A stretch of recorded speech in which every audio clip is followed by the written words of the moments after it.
franchement, ce soir encore, on va parler d'un thème qui, très certainement, amis téléspectateurs et internautes, va vous intéresser à plus d'un titre. Il s'agira de parler ce soir avec nos invités du repas du Seigneur, ou si vous préférez encore, de la Sainte Seine. Et pour en parler, nous avons en plateau 4 éminents serviteurs de Dieu. En tout cas, on dit éminents serviteurs de Dieu parce que c'est eux qui nous apportent la lumière sur la base de notre boussole qu'est la Bible. À vous très chers internautes, on va juste demander de liker cette émission, de la partager et surtout d'inviter le plus grand nombre de personnes à nous suivre parce que tout à l'heure encore, les Écritures vont parler pour étayer les différents propos de nos invités ici sur ce plateau de Parlons franchement. Merci surtout à Yeshua TV et à toute l'équipe technique qui nous accompagne ce soir encore pour que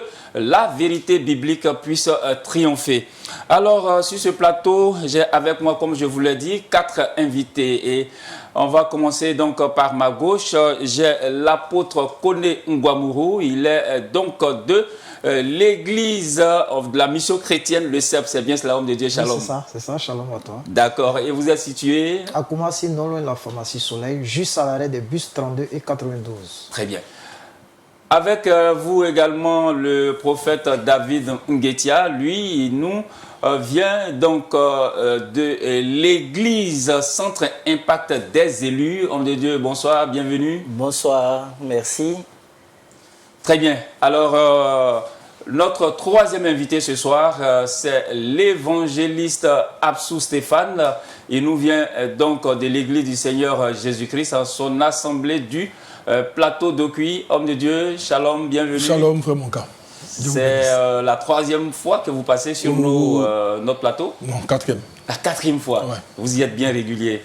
Soyez le bienvenu encore une fois de plus. Merci beaucoup. À vos côtés, il y a le pasteur Dominique Déo. Le pasteur Dominique Déo donc, nous vient de l'église de Songo à la base. Très bien, l'église Songo à la base. D'accord. Homme de Dieu, shalom. Shalom, shalom, shalom. Vous, c'est la 2e, 3e fois. 3e fois. 3e fois, oui. D'accord, 4 fois, 3 fois, vous totalisez 7 présences sur ce plateau de Yeshua TV.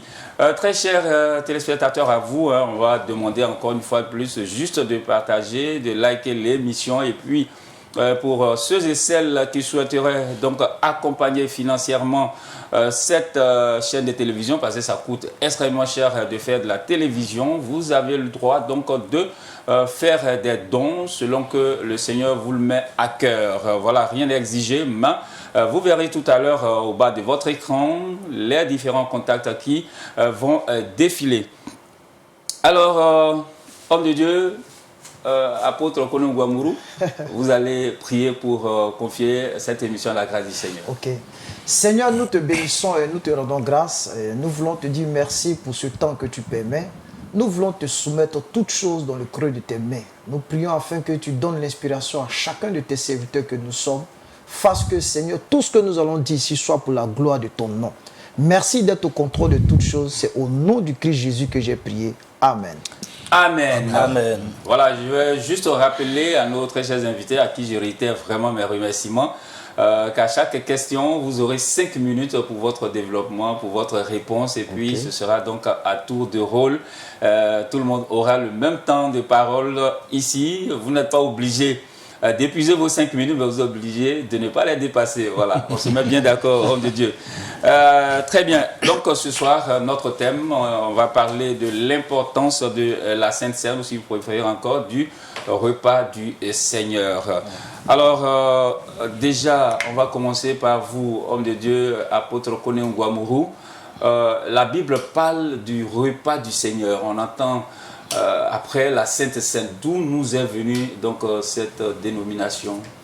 Ben, il faut dire que la Sainte Seine, déjà, c'est une institution qui a été établie par le Seigneur Jésus-Christ lors de sa dernière Pâque.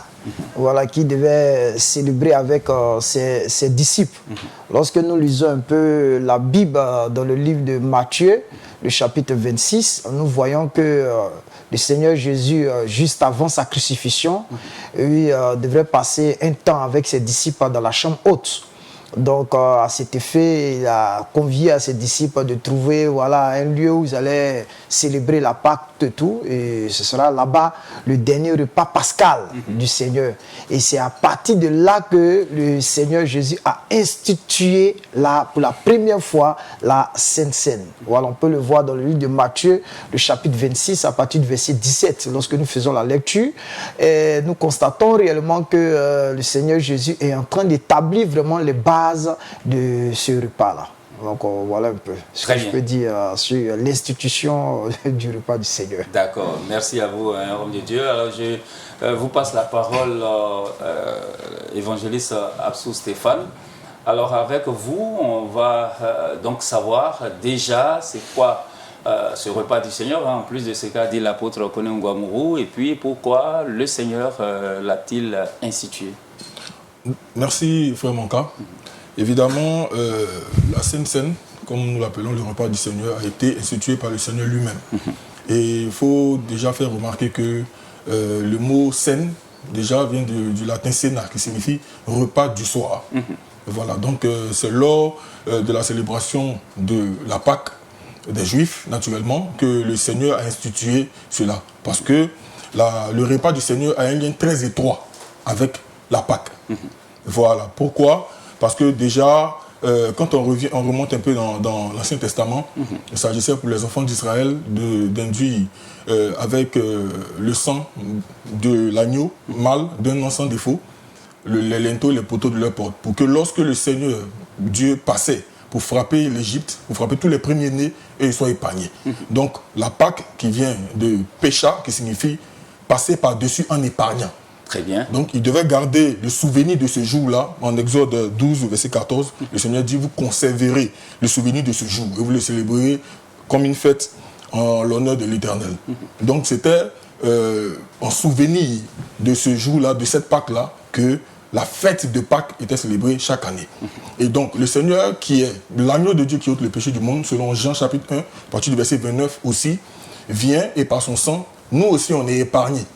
Du coup, pour célébrer le souvenir de cette rédemption-là, le Seigneur institue ce repas-là où il dit « Ceci est mon sang qui est répandu ». Pourtant, pendant qu'il le fait, son sang n'est pas encore répandu. Donc, pour montrer que c'est en souvenir de ce qu'il a accompli pour nous, de cette rédemption-là, qu'il a institué la Sainte Seine le jour de la célébration de la Pâque des Juifs. Très bien. Alors, vous avez dit quelque chose qui a retenu mon attention. On va en parler sur ce plateau tout à l'heure. Vous avez dit que c'était le dernier repas que le Seigneur a pris avec ses disciples, ça on le sait. Mais vous avez précisé le moment de la prise de ce repas. On y reviendra tout à l'heure. Le temps pour nous de passer la parole au prophète David Nguetia, homme de Dieu.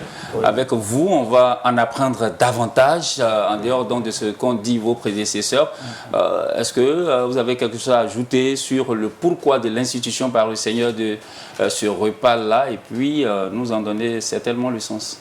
Merci frère Mouka, merci à tous les panélistes, les éminents serviteurs de Dieu sur ce plateau. En effet, c'est un sujet d'actualité, un sujet d'ordre d'une importance vraiment capitale pour tout enfant de Dieu, pour tout croyant.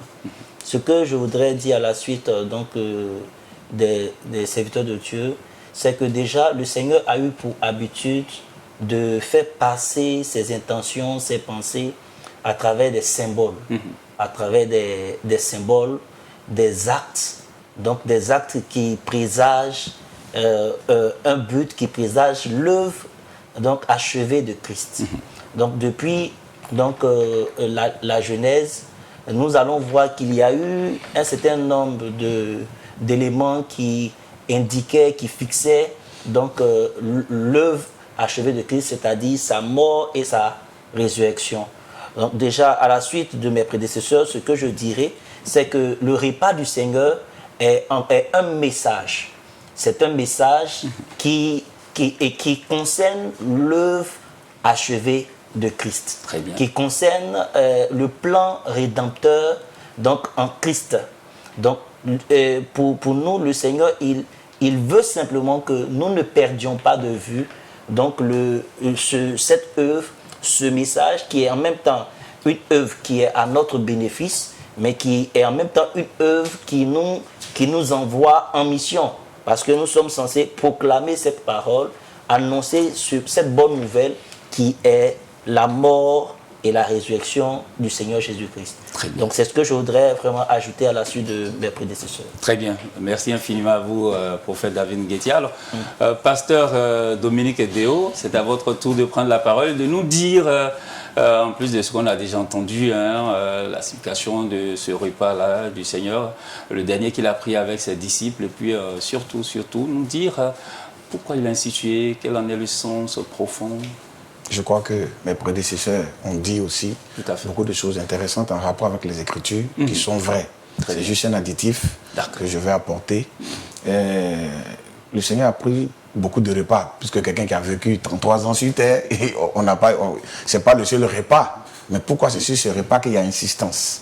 Voilà, c'est parce que c'est le dernier repas qu'il a pris en communion avec les disciples avant d'aller à la croix, avant d'aller accomplir le sacrifice. Pourquoi il a appelé spécialement Sainte Seine, puisqu'il a une portée spirituelle.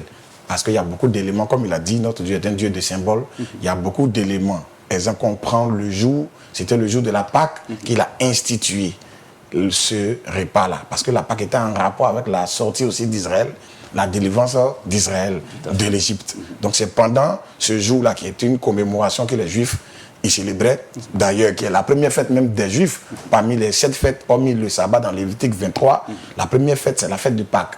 Donc c'est ce jour-là que lui, il a institué cela, parce que quelque chose allait arriver dans les moments qui allaient suivre. Et il n'a plus pris de repas avec les disciples. Lui-même l'a dit, que je ne boirai plus désormais jusqu'à ce que j'embarque de nouveau dans le royaume. Donc ça a été le dernier repas, parce que ce repas allait nous projeter vers quelque chose qui allait être accompli dans la suite du temps, dans le spirituel. Donc c'est sacré, et ce n'est pas quelque chose qu'on doit banaliser. Il a une importance dans l'Église. Très bien. Merci à vous, homme de Dieu.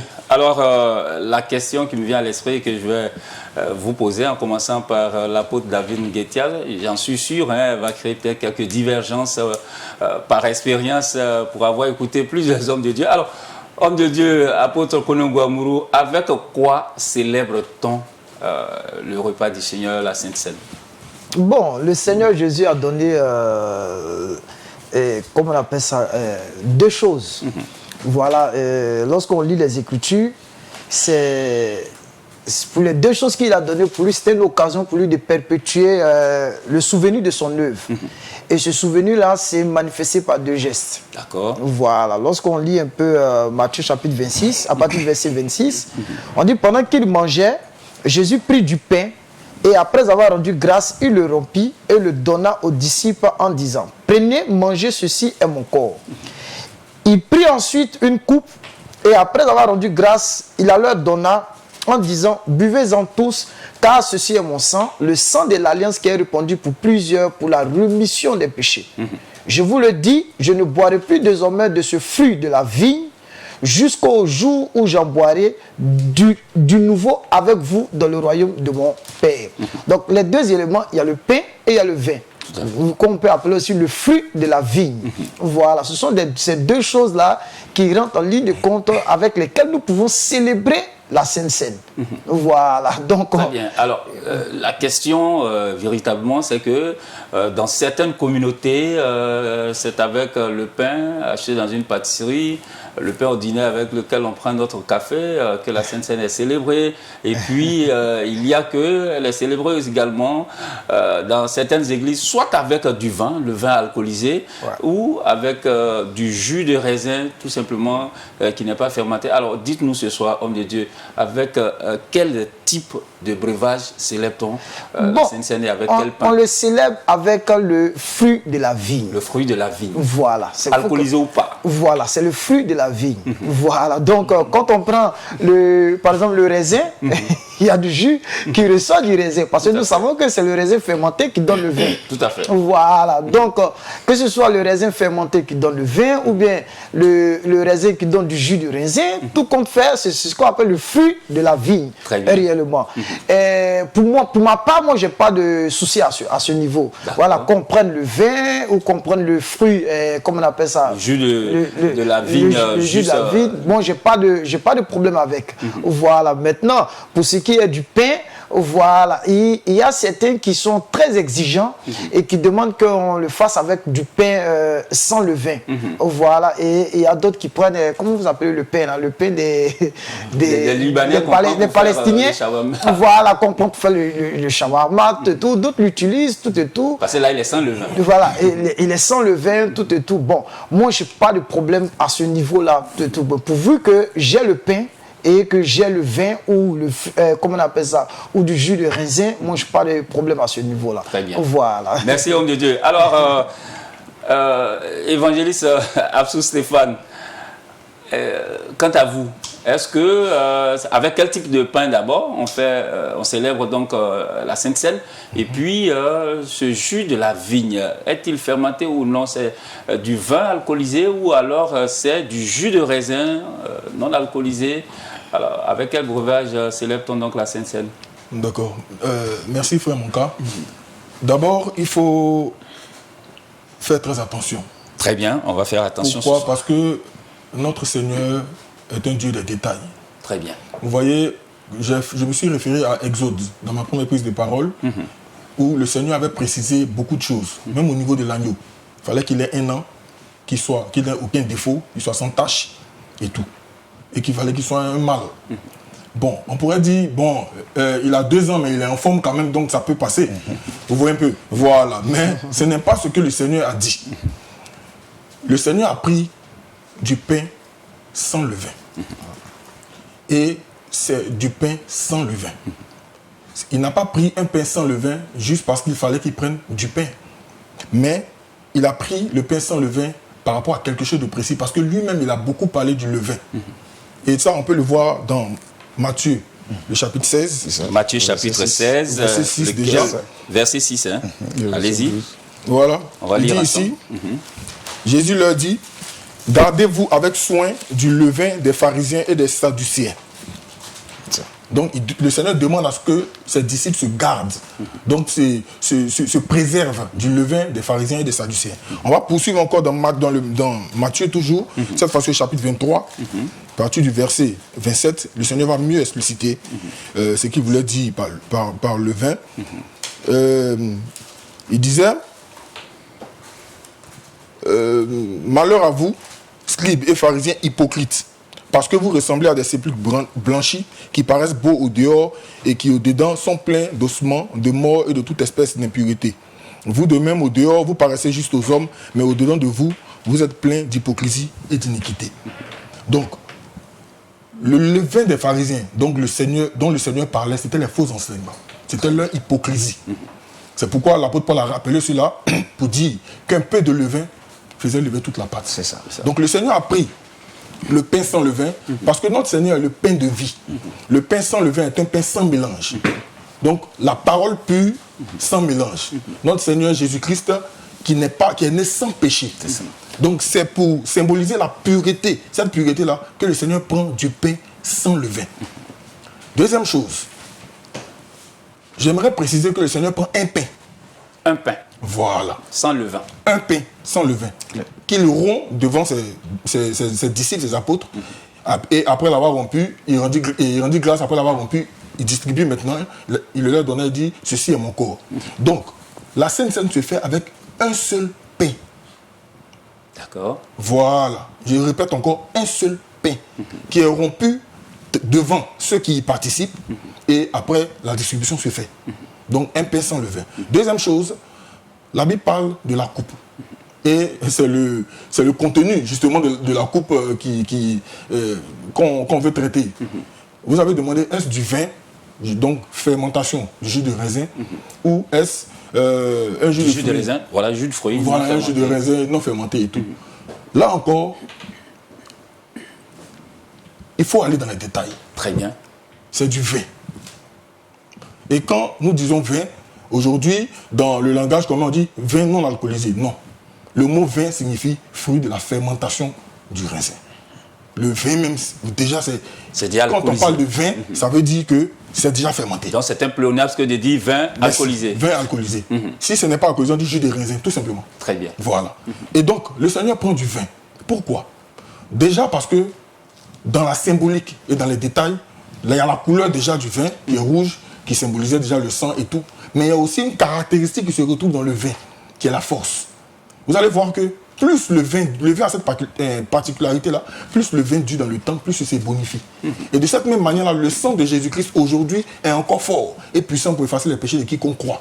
Donc, la force de ce vin-là était ce symbole-là. Donc, le Seigneur a pris du vin. Donc, il ne s'agit pas de prendre des choses qui ressemblent ou juste parce que peut-être on appelle ça pain et que l'autre on appelle ça, ça vient peut-être du raisin, qu'on le prend justement pour faire. Parce que Dieu est dans les détails et chaque élément a un symbole spirituel. Donc ne pas utiliser ce que le Seigneur a utilisé, parce que quand le Seigneur finit de montrer le modèle, il dit à ses disciples, faites ceci. Donc ils n'iront pas demain pour prendre autre chose que ce que le Seigneur a pris. Tout à fait. Parce qu'une fois que tu changes les éléments de la prise, tu es en train de faire autre chose que le repas du Seigneur. Très bien. Voilà. Donc, concernant les éléments, il y a beaucoup de choses à dire. Voilà. Il y a énormément de choses à dire. Mais déjà, j'aimerais... bon, je peux terminer avec un verset. Hein. Allez-y, très voilà. rapidement. L'apôtre Paul, en 1 Corinthien, voilà, pour appuyer encore sur ce que je disais, tout à fait. En 1 Corinthiens, le chapitre 10, que nous allons... lire. 1 Corinthiens chapitre 10. Voilà, verset à partir 16. du verset 16, naturellement. Il dit, la coupe de bénédiction que nous bénissons. Donc il parle de la coupe que nous bénissons. Donc une seule coupe qu'ensemble ils bénissent. Ok? N'est-elle pas la communion au sang de Christ, le pain que nous rompons. Donc voilà. Donc merci homme de Dieu, pas de problème. Voilà, en tout cas, on vous a bien compris, on a bien perçu le fond de votre pensée. Alors, prophète David Nguetia, c'est à votre tour de parole. Et là, l'apôtre Ngouamouro a dit que ce vin, que ce soit du vin ou du jus de fruits provenant du raisin, il n'y a aucun souci. Avec l'évangile Absou, non, c'est du jus de raisin fermenté, donc de l'alcool, le vin. Alors, vous, à votre tour de parole, qu'avez-vous à dire à propos des éléments qui entrent en ligne de compte dans la célébration donc, de la Sainte Seine? Merci frère Mouka et merci aussi aux hommes de Dieu qui ont eu à intervenir. Déjà, je voulais, excusez-moi si je rebondis déjà à partir de allez-y, l'intervention de l'évangéliste Stéphane. Déjà, je voudrais qu'on comprenne que avant que Christ n'accomplisse l'œuvre identique à la croix et à sa résurrection, tout ce qui a été fait en termes d'ombre des choses à venir, en termes d'indication. C'est ce pour lequel, quand je parlais au départ, j'ai parlé des symboliques, des choses qui indiquaient. Donc, pour dire que, déjà, c'est vrai, il faut souvent pouvoir situer la limite entre l'ombre des choses à venir et la chose qui s'est produite. Quand on prend même, déjà, quand on se réfère à Exode 12, avec la sortie du peuple d'Israël, donc des Israélites de l'Égypte, c'était une image du fait que Christ revêtait le caractère donc d'agneau qui ôte le péché du monde. Donc tout ce qui a été donc exigé, un mâle, un agneau d'un an, un mâle, Christ n'est pas mort à la croix à 1 an. Mais c'était le caractère pur donc de l'agneau qui devait être sacrifié. Donc dans les exigences, dans les détails qu'on a, il y a de ces détails qui étaient prophétiques et symboliques, qui transmettaient un message prophétique quant aux valeurs qui entouraient donc l'agneau qui devait être sacrifié. Quand nous revenons à la question du pain sans levain, et en réalité, si je veux suivre l'argumentaire de l'évangéliste Stéphane, on devrait même aller chercher le pain en Israël. Ouais. Ah bon? Oui, c'est comme si on n'allait pas du tout, on n'allait même pas du tout faire la Sainte Seine ici, si ce n'est pas avec le pain en Israël. Parce qu'il faut comprendre que le pain en lui-même était déjà, il faut comprendre qu'il a un contexte socio-culturel. D'accord. Et ce contexte socio-culturel qui est attaché au Moyen-Orient et tous ceux qui entourent montre une qualité, une variété de pain qui est propre à ce peuple.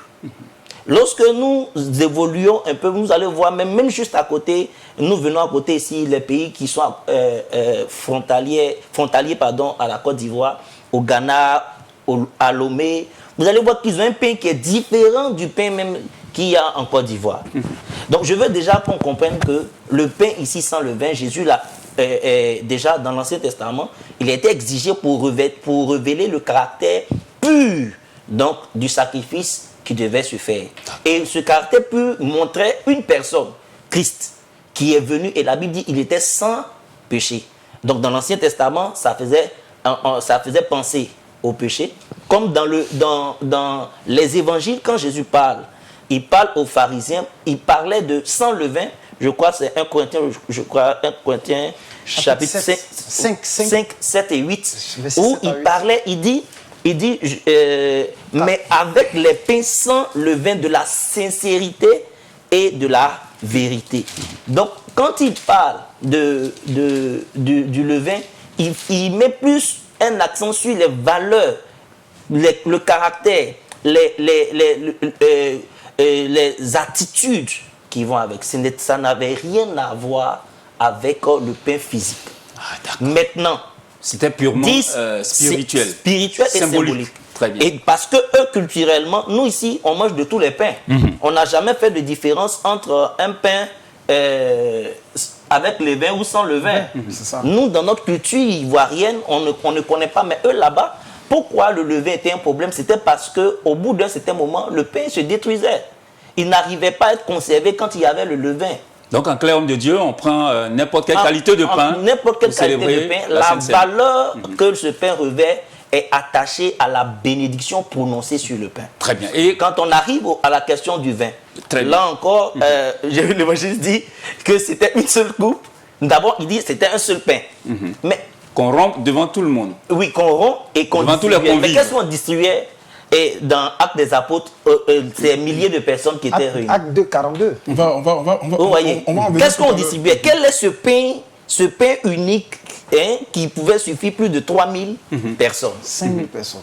Très bien. Homme de Dieu, et sur la question du breuvage. Il est dit clairement, et là je suis d'avis avec lui, mais je ne condamne pas ceux qui prennent la Sainte Seine avec du vin non alcoolisé. Très bien. Avec du jus de fruits. Avec du jus, parce que du raisin. En réalité, le vin lui-même, c'est le jus de raisin.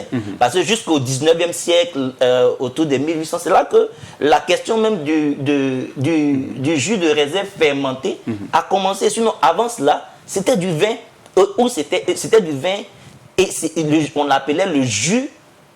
Le jus du fruit de la vigne. Très bien. Merci à vous. Je voudrais dire que les deux passent. Très bien. Merci, prophète.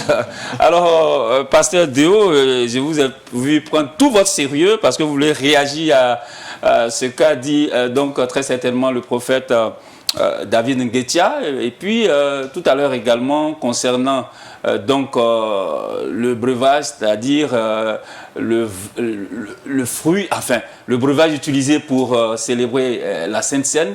L'homme de Dieu, l'évangéliste, a parlé également d'une seule coupe que tout le monde devait partager. Qu'avez-vous à ajouter ou à dire en plus?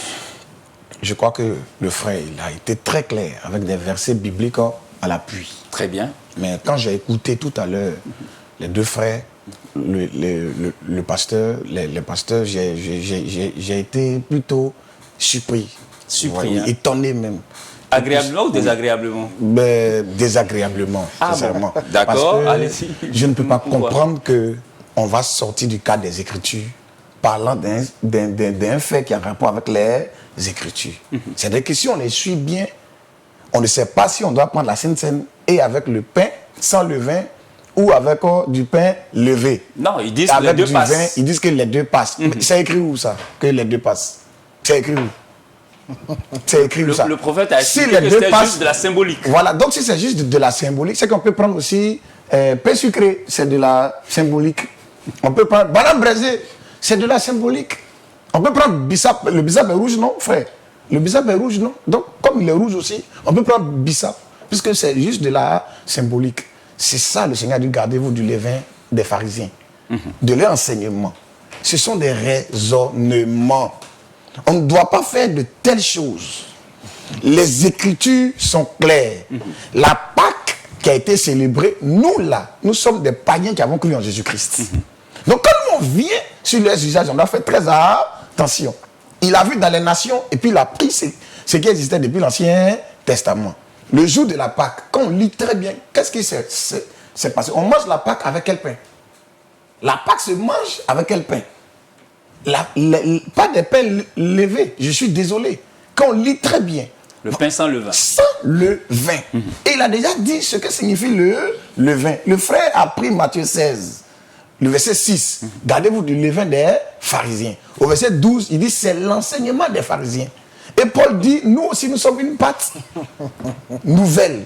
Et on ne doit pas avoir de levure en nous. Donc les faux enseignements, la méchanceté, l'hypocrisie, toutes ces choses-là, c'est ce qui est le levain. Donc, disant qu'on peut prendre du pain levé, cela sous-entend que la parole de Dieu et la vie chrétienne, le corps de Christ, doit être aussi entaché, accompagné et de mauvais comportements et de la mauvaise vie et de la mauvaise interprétation de la parole de Dieu. Ils doivent le dire. Donc ils sont d'accord que dans la parole de Dieu, on doit avoir des mauvaises interprétations. On doit avoir une mauvaise vie. Or, Paul nous dit dans 1 Corinthiens 5, qu'est-ce qu'il nous dit? Quand on lit très bien, Paul reprend cela. 1 Corinthiens 5, quand on prend à partir des versets le verset 20. Très bien. À partir du verset 20, il nous dit ceci.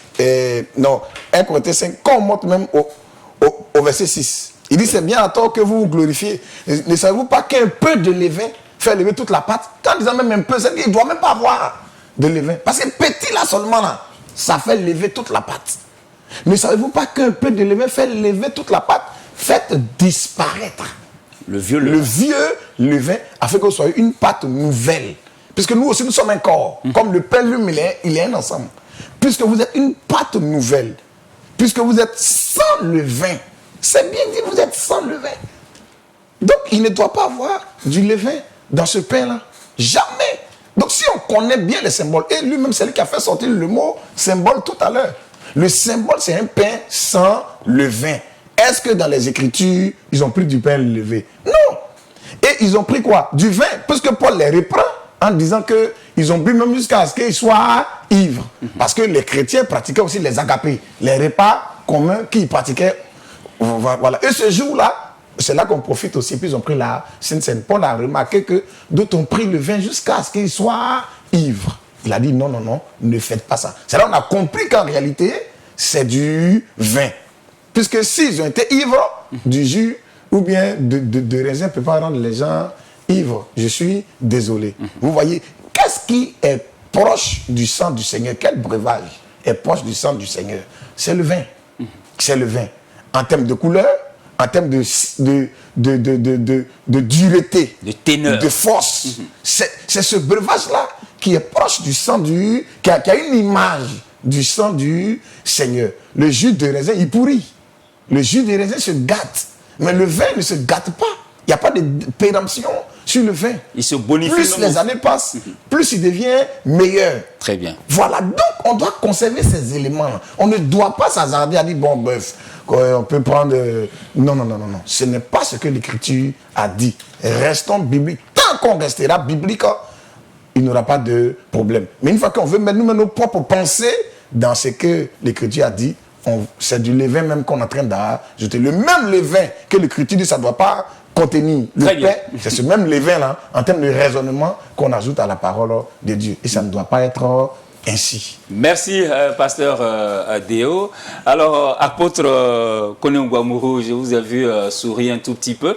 Ce qu'ont dit les serviteurs de Dieu, notamment l'évangéliste Absou et le pasteur Déo, d'abord, premièrement, c'est avec du pain sans levain. Et puis, concernant le breuvage, c'est du vin, c'est-à-dire le jus de raisin fermenté. En plus, c'est un seul pain qu'on rompt devant tout le monde. Et puis, tenez-vous bien, une seule coupe. Tout le monde boit la même coupe. Ok, merci Roland Moka. Je partage l'avis du pasteur. Le prophète David Nguetia. Voilà, du prophète David Nguetia. Voilà, je partage vraiment son avis parce qu'il a fait... Il a fait un très bon exposé tout à l'heure sur la Sainte Seine. Et je suis un peu désolé par rapport au dit du pasteur Déo. Voilà, qui dit que c'est désagréable. Au fait, il faut qu'il fasse un peu attention sur un point. Voilà. Nous sommes en train de parler au fait de la Sainte Seine. Il ne faudrait pas qu'on mélange les choses. Voilà, lorsqu'on parle de la Sainte Seine, et puis on va sur le pain sans levain où Jésus dit ça symbolise la pureté. Voilà, vous êtes une pâte nouvelle selon 1 Corinthiens chapitre 5. Faites disparaître le vieux levain, tout et tout. Nous ne sommes pas en train de donner une interprétation arbitraire aux Écritures.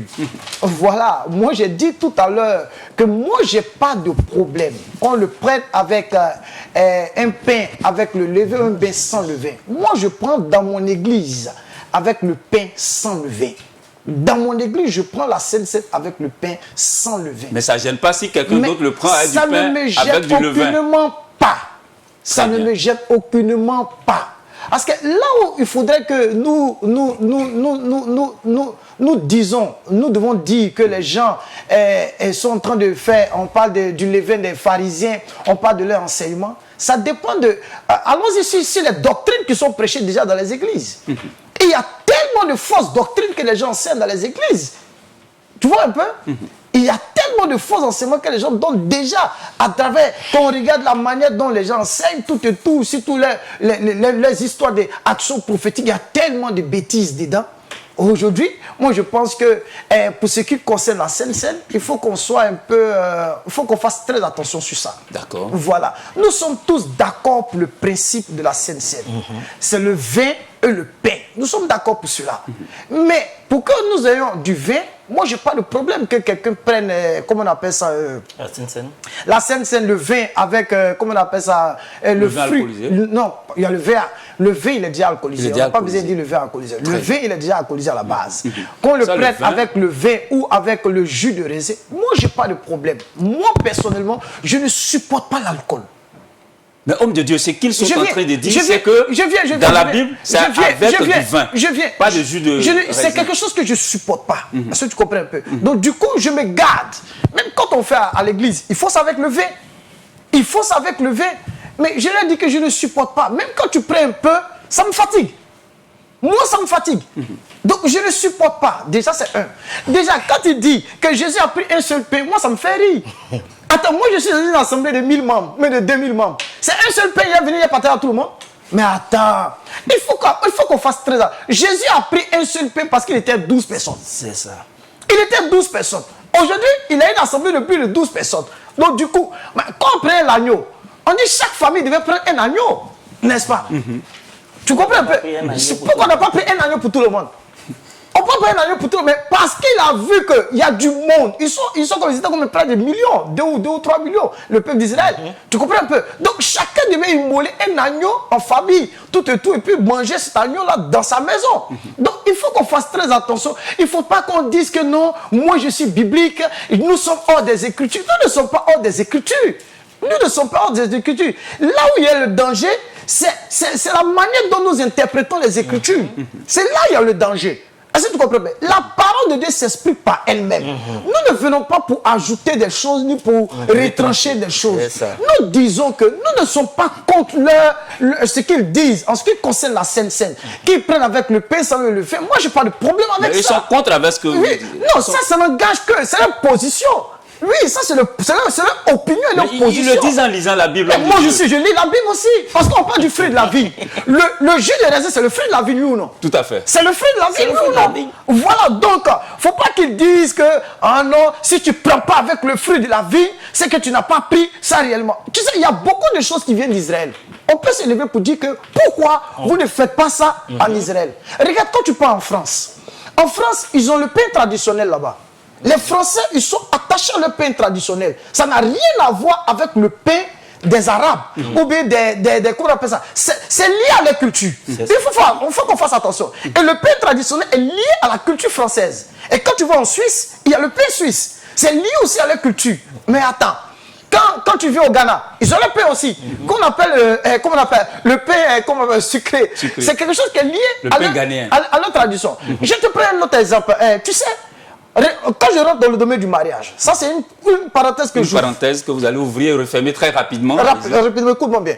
Ici en Côte d'Ivoire, quand vous dotez une femme et que vous ne la mariez pas, on considère que votre mariage n'a pas de sens, n'est-ce pas? Mais quand vous dotez une femme et que vous allez à Londres, en Angleterre, votre mariage est reconnu par l'autorité royale. Très bien. Parenthèse fermée. Parenthèse fermée. Ça veut dire ce que ça veut dire. Donc, il faut qu'on fasse attention dans l'interprétation des Écritures. Ce qu'on dit, moi, je ne suis pas contre ce qu'ils disent, qu'on prenne le vin. Maintenant, une seule coupe. Il y a 10 000 personnes dans l'église. Ils n'ont qu'à prendre une seule coupe. Et puis on met le vin dedans. Tout le monde doit boire ce vin-là. Faut pas qu'on rajoute encore. Très bien, il va répondre tout à l'heure. C'est la question que je vais poser à l'évangéliste Stéphane Absou. Très bien, homme de Dieu, c'est vrai, à la lumière des Écritures, c'est une seule coupe que tout le monde partage. La question. Très bien, alors la question est celle-ci. Aujourd'hui, on a des maladies comme la tuberculose. Alors, quelqu'un a la tuberculose, il boit dans cette coupe, moi je bois dedans, la médecine dit que c'est l'une des maladies les plus contagieuses au monde. Est-ce qu'il n'y a pas ce risque de maladie déjà? Deuxième chose, dans une assemblée de 1000 membres, une seule coupe pourra-t-elle suffire? Même si chacun boit 2 gouttes ou bien 1 goutte, est-ce qu'une seule coupe pourra suffire? Quelle réponse avez-vous à Que proposer? Dieu vous bénisse. Amen. Frère Monka. Vous savez, je suis très à l'aise parce que nous sommes en train de parler des Écritures. Très bien. Aujourd'hui, je peux ne pas aimer la couleur rouge. Le prophète Nguetia a porté la couleur rouge. Mais parlons franchement, c'est une télé qui a ses règles et ses exigences. J'ai mon avis, mais je suis un croyant. Et en tant que croyant, obéissant à la parole de Dieu, je me dois de me plier à ce que la Bible dit. Donc quelque chose peut ne pas me gêner, mais ça peut gêner les Écritures. On voit un peu. Voilà. Donc, c'est simplement pour dire que c'est pour inviter, parce que la Bible dit dans 1 Corinthiens chapitre 4, à partir du verset 6, Apollos pouvait dire comme ça que c'est à cause de vous que j'ai fait de ces choses une application à ma personne et à celle d'Apollos, afin que vous appreniez en nos personnes à ne pas aller au-delà de ce qui est écrit. Donc, c'est dangereux de prendre à la légère les Écritures. Nous sommes en train de parler de sainte. On a mis le mot sainte devant pour dire que c'est quelque chose de divin, c'est quelque chose inspiré par le divin, par le Seigneur Jésus-Christ. Non, c'est pas la scène, c'est la scène. Et donc, voilà, lorsque on a, pour répondre maintenant à la question, le pasteur a répondu à sa question, mais peut-être qu'il n'a pas fait lui-même attention. Ah bon? On va aller dans Exode, là où il a pris, puis on va revenir dans le Nouveau Testament pour voir comment ça s'est passé. Allez-y, homme de Dieu. Quand on prend on veut vraiment comprendre ce soir. Voilà. Quand on prend en Exode 12 à partir du verset 3. Exode 12, 3. Parlez à toute l'assemblée d'Israël et dites, le 10e jour de ce mois, on prendra un agneau pour chaque famille, un agneau pour chaque maison. Au verset 4. Si la maison est trop peu nombreuse pour un agneau, on le prendra avec son plus proche voisin. C'est bon. Il s'agissait de prendre un agneau. Voilà. Par famille et par maison. Nous sommes en train de parler d'église qui est constituée de plusieurs assemblées. Le frère a parlé tout à l'heure, bon, le pasteur, excusez-moi. Oui, allez-y, l'apôtre. Non, ne te gêne pas. L'apôtre, que ce soit frère ou pasteur, il n'y a pas de problème. A parlé tout à l'heure du nombre de membres. Mais la Bible ici a répondu à cela d'abord au niveau de la Pâque. Maintenant, on va revenir maintenant, puisque nous parlons ici de scène. Tout à fait. Donc, si on reste ici, on dira que non, bon, ça c'était... Donc, on va venir maintenant dans Actes. Actes des Apôtres. Chapitre 2. Allez-y, homme de Dieu. Acte voilà. 2. Et donc... 42, hein. Il persévérait 41, 42. Oui, vas-y, Ceux qui 42. acceptaient sa parole furent baptisés. Et en ce jour-là, le nombre des disciples s'augmenta d'environ 3000 âmes. Voici que le nombre ici nous est donné. Donc pour mettre 3000 le pasteur à âmes. l'aise, il y avait environ 3000 personnes. Il Continuons. persévérait dans l'enseignement des apôtres, dans la communion fraternelle, dans la fraction du pain Ok, et dans les prières. d'accord. Continue. Tous ceux qui croyaient étaient dans le même lieu, ils avaient tout en commun. Ils vendaient leurs propriétés et leurs biens et ils en partageaient le produit entre tous selon les besoins de chacun. Au verset 46, ils étaient chaque jour tous ensemble assidus au temple. Donc, ils rompaient. attends. Ils étaient chaque jour tous ensemble assidus au temple. Donc, ces 3000 et quelques personnes-là, ils venaient au temple pour faire le culte, comme ça se fait normalement. Continue. Ils rompaient le pain dans les maisons. Voilà qui est dit. Continue. Étant Et donné prenaient que- leur nourriture. Oui, C'est oui. lui qui donne le verset. Continue, continue. Vas-y, Ils vas-y. rompaient le pain dans les maisons. Continue. Et prenaient leur nourriture avec joie et simplicité de cœur. Voilà qui est dit, c'est clair. Il s'agit d'un pain qu'il faut prendre. Alors, comme la parole de Dieu l'a dit tout à l'heure, quand on a lu en Exode 12, si moi, par exemple, je suis avec ma femme et j'ai un enfant, je suppose, donc on est 3, n'est-ce pas? Et puis, dans le quartier ou dans la zone, le pasteur a dit aujourd'hui, il y a scène. Il y a des anciens, il y a des responsables dans l'assemblée. On peut dire, ceux qui habitent à Bobo, retrouvez-vous chez le frère Roland Monka. Il savait qu'on se retrouve là-bas, on est 20. Ou on est 30, ça dépend.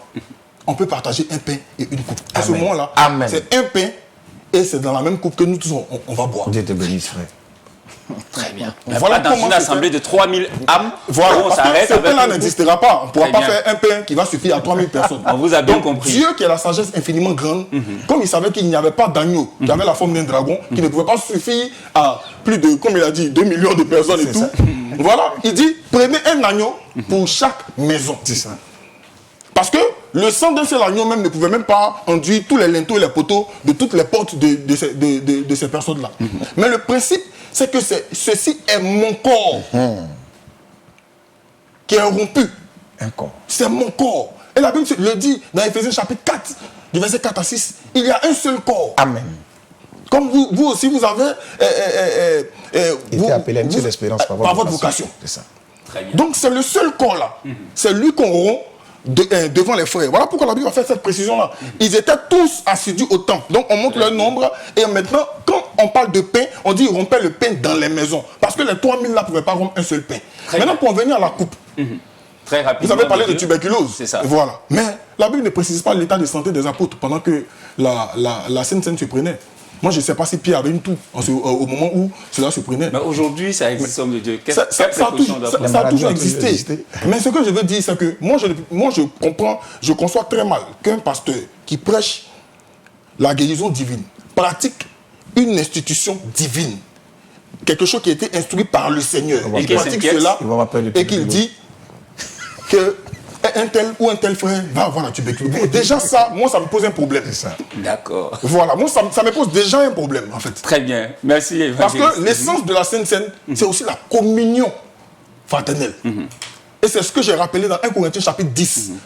La coupe que nous bénissons n'est-elle pas la communion au sang de Christ? Très bien. C'est ensemble que ça se fait. Merci, homme de Dieu. Merci, évangéliste. Il y a beaucoup de choses à dire. Hein. Tout à fait. On va revenir à vous tout à l'heure. C'est un tour de table qu'on va faire. On va s'adresser au prophète David Nguetia, homme de Dieu. C'est vrai, vous pouvez revenir un peu sur ce que vous avez entendu, mais la question est de savoir qui peut prendre part à la Sainte Seine, au repas du Seigneur. Ok, merci frère Monka. Déjà, pour répondre à cette question, avant de rebondir sur l'intervention de l'évangéliste Stéphane, voilà. Vous voyez, déjà, tous ceux qui croient dans le Seigneur Jésus-Christ peuvent prendre part à la Sainte Seine. Très bien. Le Seigneur a donné il a donné une instruction en Marc chapitre 16. Il dit, celui qui croira, sera baptisé, sera sauvé. Donc, c'est vrai que dans nos assemblées, le baptême est devenu comme une condition pour prendre la Sainte Seine.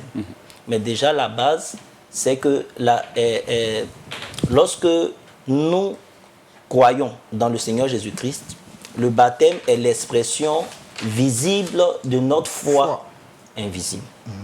Donc, on peut se faire baptiser sans avoir cru. Donc, à partir de ce moment, oui, ça existe. On peut se faire baptiser sans avoir cru. Ah bon? Oui. À partir de ce moment, quelqu'un, si on passe sur seulement la base du baptême, quelqu'un qui n'a pas cru peut prendre la Sainte Seine alors qu'il ne croit, il n'a pas cru. Donc, la condition où les personnes habilitées à prendre la Sainte Seine sont celles qui ont cru en Christ et qui l'ont reçu dans leur vie comme Seigneur et Sauveur personnel. Il va sans dire que cette foi va découler au baptême et aux autres donc conditions ou aux autres règles qui sont attachées à l'assemblée à laquelle cette âme appartient. Très bien. Maintenant, pour revenir aux différentes interventions des serviteurs de Dieu, déjà, je voudrais qu'on ne s'éloigne pas. Quand nous parlons des Écritures, nous disons l'expression, les Écritures, l'expression, la parole de Dieu, je voulais poser une question et puis continuer. À quoi vous faites allusion? Il répond? Oui, il répond. Allez-y, homme de Dieu. Oui, vous dites. À quoi faites-vous allusion quand vous dites c'est la parole de Dieu que nous on utilise, c'est les Écritures? À quoi vous faites allusion? Acte 17, 11, il est dit lorsque Paul prêchait, ils examinaient les Écritures pour voir si ce qu'il disait était exact. Non, j'ai Donc, dit quand vous quiconque utilisez prêche- l'expression quiconque prêche- parole de Dieu. Non, il faut bien écouter Il faut écouter ma qu'il question. pose. Parce que si vous ne m'écoutez pas, vous ne pourrez pas répondre. Je suis en train de répondre. Non, j'ai Non, pas non, il besoin. faut Attendez, bien Ma écouter, question, c'est faut quand bien cerner sa question. vous dites parole de Dieu, écriture, à quoi faites-vous allusion? Je réponds. Allez-y. Les Écritures, c'est la parole de Dieu. Parce qu'avant qu'elle ne soit mécanisée, elle a été d'abord proclamée. Très bien. Après avoir été proclamée, Dieu ne s'est pas arrêté là. Le premier mec qui a écrit, c'est Dieu, avec son doigt. Il a écrit les commandements, il a donné ça à Moïse. Et maintenant, sur le tabernacle, là, et sur l'arche de l'Alliance, il y avait Dieu qui parlait là par sa parole parlée. Vous voyez, il y a la parole parlée, il y a la parole écrite. Ce qui a été parlé là, ça a été écrit. Vous ne répondez pas à ma question. À quoi faites-vous allusion quand vous parlez de la parole de Dieu ou parlez de l'écriture? Bon, je ne sais pas si le monsieur parle d'une autre parole de Dieu. Pour moi, voici la parole de Dieu. D'accord. La Bible. Oui. La Bible dit en Les Jean Saintes 1, Écritures, je voici viens. la parole de Dieu. Non, c'est- Je viens. Vous avez répondu. Comme il y a mon temps, comme il y a son Je vais- temps, comme il y a mon temps, il faut Oui, c'est que... son Ok, temps. maintenant, il va nous montrer autre parole en dehors des Écritures. Je voulais juste ajouter un verset additif, c'est tout. Ok, allez-y. Voilà. Très rapidement. De Pierre, 2 Pierre 1:20. 2 Pierre Aucune 1. prophétie de l'Écriture, c'est ça? Sachant tout d'abord vous-même qu'aucune prophétie de l'Écriture ne peut être un objet d'interprétation particulier. C'est ça. Voilà. Ou bien? Car ce n'est pas par une volonté d'homme qu'une prophétie a jamais été apportée, mais c'est poussé par l'esprit que les hommes ont parlé de la part de Dieu. Donc, quand l'apôtre Paul parle et tout, d'abord le Seigneur dit L'apôtre Pierre, enseignez-le. c'est ça. 2 Pierre 1, Non, c'est je ça. commence par les apôtres. Comme Paul aussi était apôtre, quand le Seigneur dit enseignez-leur à observer ce que je vous ai prescrit. Donc nous sommes édifiés sur le fondement des apôtres et des prophètes. c'est ça. Donc ce que le Seigneur a donné comme instruction aux apôtres, c'est ce que par la suite ils ont prêché dans les épîtres et tout. Donc c'est le prolongement de la parole de donc le Seigneur inspirant ses serviteurs a écrit cela. C'est-à-dire, toute C'est écriture tout est cela, inspirée de Dieu, voilà, utile pour parce enseigner, que Dieu a parlé aussi à travers des hommes. Voilà. Allez-y, Donc prophète, voilà, David c'est tout ça Nguessia. la parole de Dieu en fait. L'Ancien et le Nouveau Testament. Très bien. Je voudrais, merci pour ces éléments de réponse. La Bible dit en Jean chapitre 1, verset 1, au commencement était la parole était Avec Dieu. Dieu, la parole était Dieu. Ouais. Lorsque nous poursuivons ce chapitre, nous allons voir que la parole s'est faite chair en la personne de Christ. Donc la parole de Dieu, je suis désolé de le dire, la parole de Dieu, c'est la personne de Christ. La parole de Dieu, c'est la personne de Christ. Ce que nous avons ici, est la Bible contient la parole de Dieu. Est-ce que vous me suivez? Allez-y. La Bible que vous tenez dans votre main, il y a des versets dans cette Bible-là où ce n'est pas Dieu qui a parlé. Est-ce que vous le savez? Nous sommes en train Le de diable sortir. aussi a parlé. Justement, donc je suis en train de venir pour dire ceci, que faire référence aux Écritures, c'est faire référence à tout ce qui concerne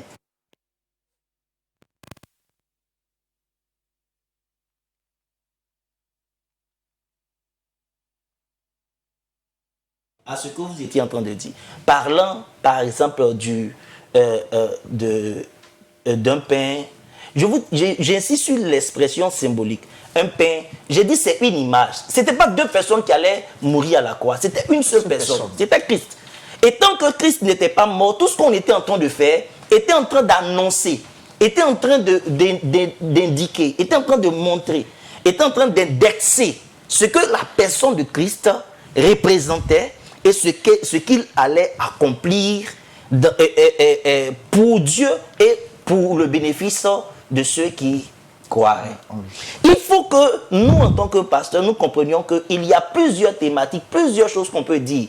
Mais si tout ce que nous sommes en train de dire n'est pas en train d'indiquer Christ, n'est pas en train de présenter ce que Jésus a fait pour nous, n'est pas en train de présenter ce que nous sommes devenus en lui, nous sommes en train de tourner autour de certains mots. C'est ça. Nous sommes en train de tourner autour de... Normalement, nous tous, nous devrions chercher à aller nous faire baptiser au Jourdain. Puisque Jésus s'est fait baptiser au Jourdain. Mais pourquoi nous faisons nos baptêmes ici, dans les eaux qui sont ici? À Benjerville, un peu partout. Je suis en train de simplement dire ceci. Nous ne sommes pas en train de retirer quelque chose des Écritures. Parce que les Écritures s'interprètent par elles-mêmes. Et dans l'interprétation des textes, il ne faut jamais affecter votre pensée à un verset. Chaque verset, chaque passage des Écritures a son contexte et a son but à atteindre.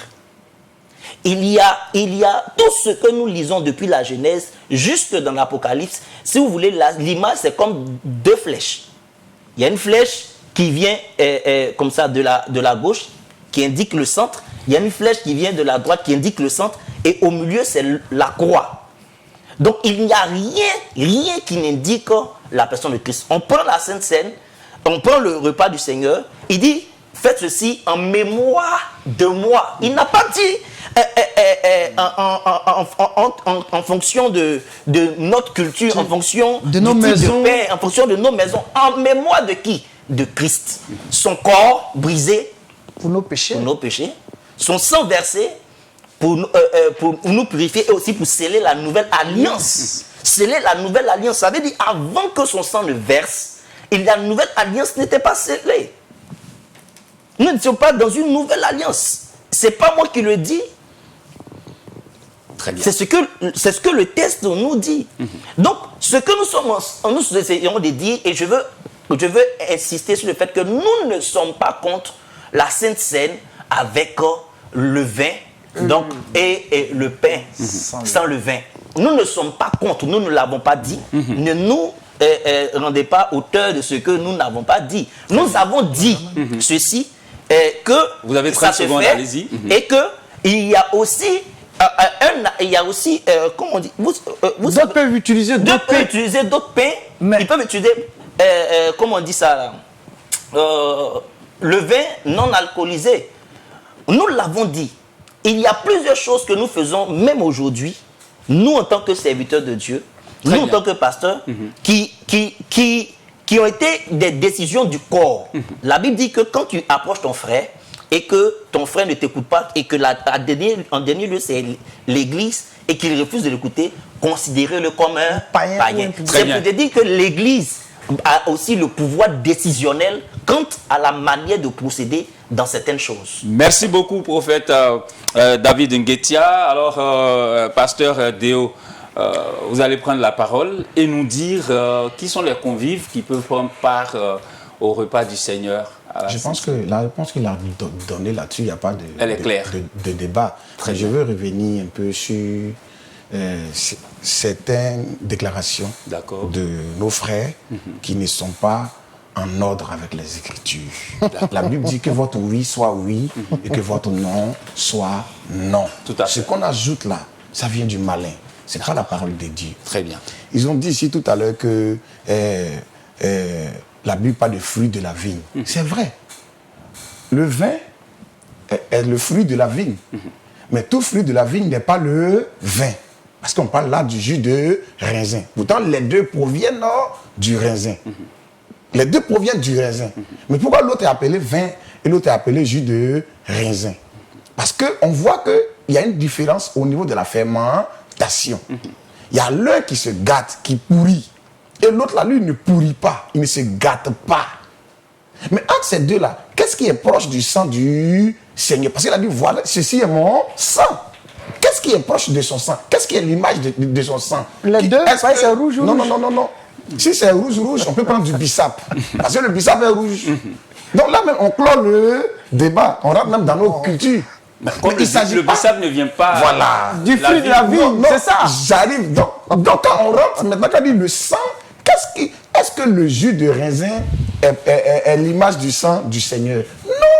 Le jus de raisin ne peut jamais être l'image du sang du Seigneur, parce qu'il pourrit, il se gâte. Mais homme de Dieu, est-ce que la Bible est-ce que le fruit de la vigne, la Bible ne précise pas le fruit de la vigne qui pourrit, qui ne pourrit pas? Non. Quand Paul reprend les Corinthiens, ils ont bu ce qu'ils étaient ivres. D'accord. Est-ce que le jus de raisin peut rendre quelqu'un ivre? Ce jour-là, c'était leur volonté de prendre du vin. Non. D'accord, allez-y, expliquez-nous. Lorsque Paul les reprend, il dit, n'avez-vous pas vos maisons pour manger ou pour boire?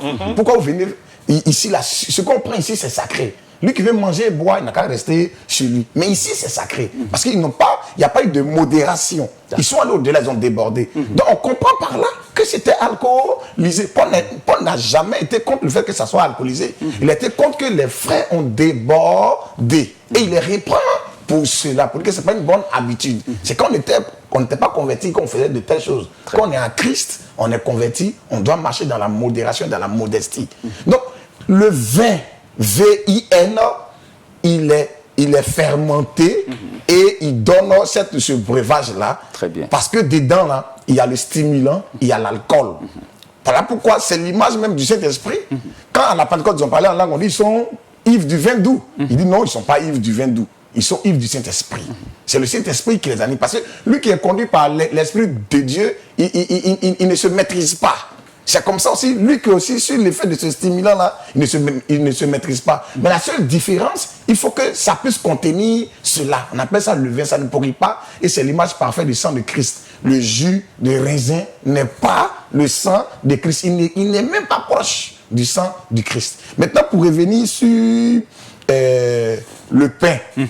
Le frère a été clair. C'est bien dit pain sans levain. Parce que dans Exode 12, quand on lit la Pâque, on la mange avec du pain sans levain. Et dans le Nouveau Testament, ils ont demandé au Seigneur, où veux-tu que nous te préparons le repas de la Pâque? Le repas de la Pâque se mange avec du pain sans levain. Ils ont dit que non, ils ne sont pas contre que les gens prennent le pain sans levain. Mais si quelqu'un prend aussi un autre pain levé, eux, ils n'ont pas de problème avec ça. Là, on rentre directement dans les raisonnements. Ils ont dit non, au Ghana, on mange pain sucré. Les Français, ils ont leur tradition, ils ont leur culture. Mais nous ne parlons pas du Dieu des Français, ni du Dieu des Ghanéens. Dieu s'est fait appeler Dieu d'Abraham, Dieu d'Isaac. Dieu est universel. Il est universel, mais il s'est fait appeler Dieu d'Abraham, Dieu d'Isaac et Dieu de Jacob. Mais pourquoi tu et le Seigneur a pris... Il a pris, on parle là du repas du Seigneur. Allez-y. C'est à la Pâque, là, la Pâque des Juifs. Est-ce que nous, les nations, connaissaient le mot Pâque? Où on a tiré ça? Nous, les nations, le mot Pâque, est-ce qu'on le connaissait? D'Israël. Voilà. Donc, on dit Pâque. Donc, on retourne maintenant, quand ils célébraient leur Pâque là-haut, qu'est-ce qu'ils ont pris? Ce que le Seigneur a enlevé dans la Pâque, il n'y a pas un agneau physique, c'est lui, Jésus, qui est le type de ce agneau. Mais il a maintenu le pain sans levain. C'est ce pain-là qu'il a pris. Il dit, voici, ceci est mon corps. C'est un seul pain. Et c'est une seule coupe, selon 1 Corinthiens 12. Pourquoi un seul pain? Parce que c'est le corps de Christ. Parce que Christ a un seul corps. Il n'a pas deux corps. Une seule coupe. Nous avons un seul esprit. Donc, il dit, la coupe de bénédiction que nous bénissons, n'est-elle pas la communion en son sang? Le pain que nous rompons, n'est-il pas la communion au corps de Christ? Puisqu'il y a un seul pain. Donc on revient à ce que le frère, il a dit tout à l'heure. Il y a un seul pain. Et c'est ce que l'Écriture dit. Puisqu'il y a un seul pain, et non 2 ou 3 ou 4 ou 5. On fait le pain en fonction du nombre de personnes qui est là. Un pain. Si on est beaucoup, à la Pentecôte, la Bible dit déjà dans les maisons, ils rompaient le pain dans les maisons. Parce que c'était plus de 3000.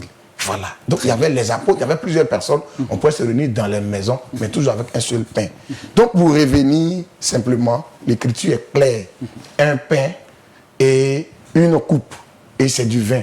Tout jus du raisin n'est pas forcément vin. Mais le vin est aussi le jus de raisin.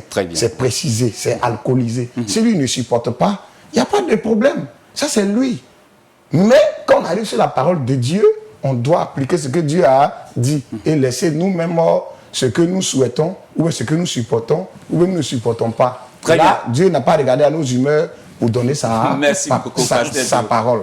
On doit la suivre. Merci à vous, pasteur Dominique Déo. En tout cas, on a bien compris ce que vous avez dit sur la base des Écritures. De toute façon, je suis d'accord que c'est les baptisés qui prennent la Sainte. C'est lui qui a cru. S'il a fait une mauvaise confession de foi, ça c'est entre lui et le Seigneur. Voilà, très bien. Dieu. Apôtre Kone Ngwamuru, je vous renvoie à un verset de la Bible avant de poser ma question. On est dans 1 Corinthiens chapitre 11 au verset 28. La Bible écrit ceci. Que chacun donc s'éprouve soi-même et qu'ainsi il mange du pain et boive de la coupe. Alors, c'est un cérémonial avant de prendre le pain, le repas du Seigneur, je vais dire le corps du Seigneur, et avant de boire son sang. Alors, ça veut dire quoi exactement, s'éprouver soi-même? Jésus déjà, quand on lit bien Matthieu chapitre 26, il a institué la Sainte Seine. Et l'apôtre Paul reprend le même sujet, mais sur la manière dont la Sainte Seine devait être... on doit prendre la Sainte Seine. D'accord. Voilà. Il faut dire que nous avons fait plusieurs tours de table sans rien dire. Ah bon? Ouais. D'accord. Parce que les gens sont trop focus sur le vin et le pain. Ce n'est pas ce qui est le plus important. C'est la réalité qui nous intéresse, Christ. C'est la réalité qui nous intéresse. Que ce soit le pain, le vin, ce n'est pas ça qui est important. Le plus important, c'est la personne. Parce que Christ a annoncé, a institué la Sainte Seine. Mais la Sainte Seine, il a institué ça. Ils ont bu. Mais Christ devait mourir. Son sang devait être brisé à la croix et son sang devait être versé. Le plus important pour nous ici, c'était de faire ressortir ce que signifiait la Sainte Seine. Et non, pourquoi ce n'est pas le fruit de la vigne. Pour moi, c'est un débat stérile et qui n'a aucun sens. La véritable réalité, qu'est-ce que la Sainte Seine signifie pour le chrétien, pour celui qui est né de nouveau? Quel est l'impact que la Sainte Seine... Attends, dont on prie le pain et le vin. Ce qui est derrière, ce n'est pas un problème. Que ce soit le pain ou le vin, ce n'est pas le problème. Mais c'est l'acte spirituel qui se cache derrière ce symbole. Il a si bien dit, c'est un symbole. Mais quel est l'acte qui se cache derrière le symbole? C'est ce que nous devons faire ressortir. Nous sommes là, les auditeurs nous regardent, ils nous écoutent. Il faut que nous apportons des choses, des éléments pour édifier la foi des gens. Et non pour dire que tu es hors biblique, tu n'es pas dans la parole, tu es dans la parole, tu interprètes mal dans la parole, tout et tout. Vous ne détenez pas le monopole de l'interprétation des Écritures. Voilà, de Dieu, parce la que Bible n'est-elle pas notre boussole? Elle est notre boussole. Mais avec ce qu'ils disent, on peut rester ici 100 heures sur le même sujet. On ne va pas bouger. On ne va pas bouger parce que nous avons nos arguments et nous sommes fondés aussi sur les Écritures. C'est ce que nous disons. Et eux aussi, ils ont les arguments. Ils sont fondés sur les Écritures. Le plus important, c'est de faire sortir la réalité. La réalité de la Sainte Seine. Qu'est-ce que la Sainte Seine signifie pour toi et moi? C'est ce qui est le plus important. Mais quand on prend Actes des Apôtres et qu'on dit dans Actes chapitre 2, c'est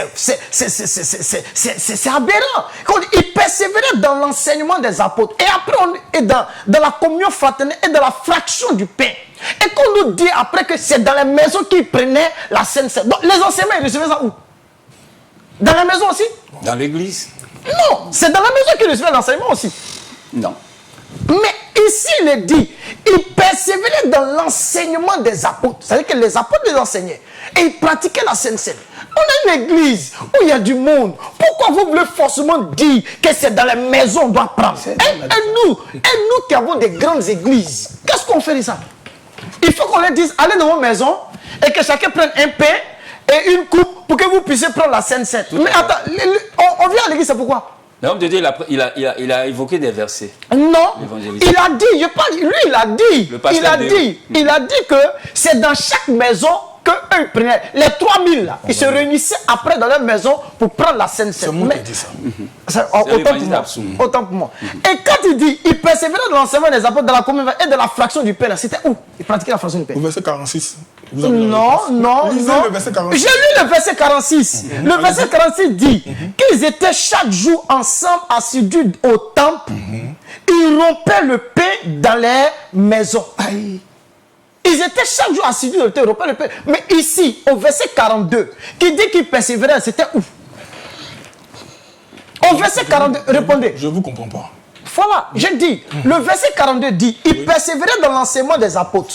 Les 3000 personnes qui avaient été gagnées par le Seigneur, dans la communion fraternelle et dans la fraction du pain dans les prières. C'était où? Dans quel lieu ils se trouvaient?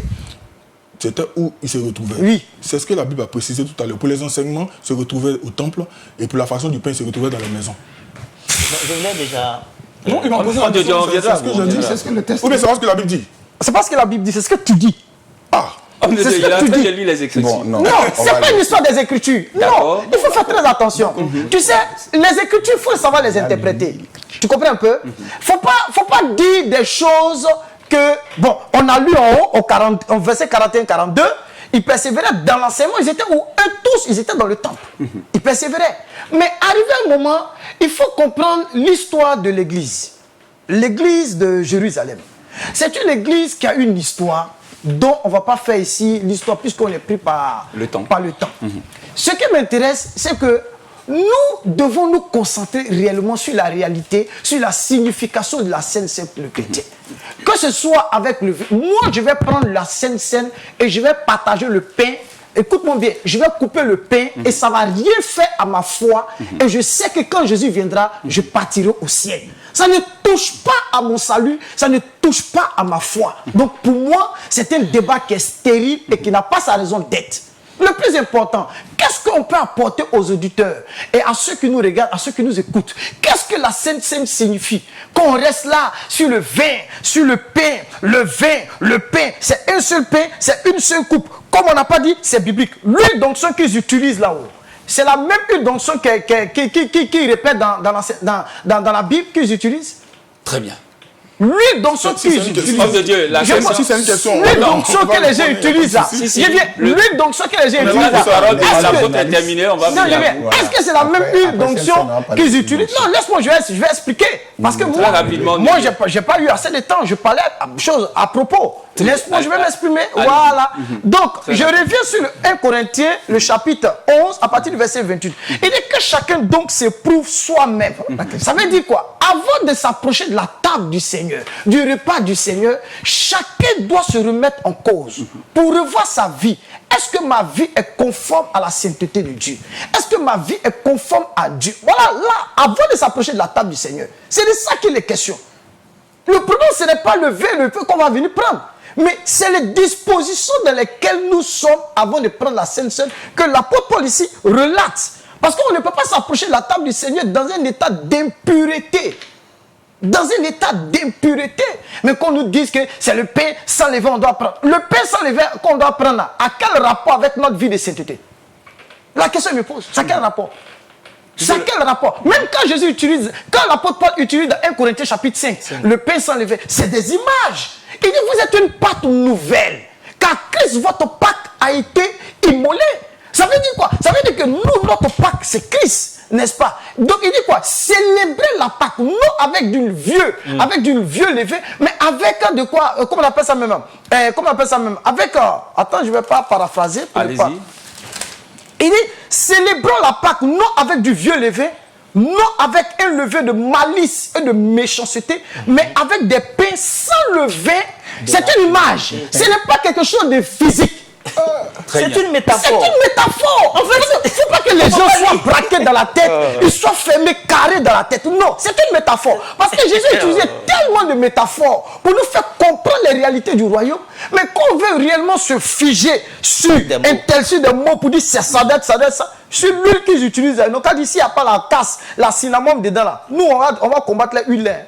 Très bien.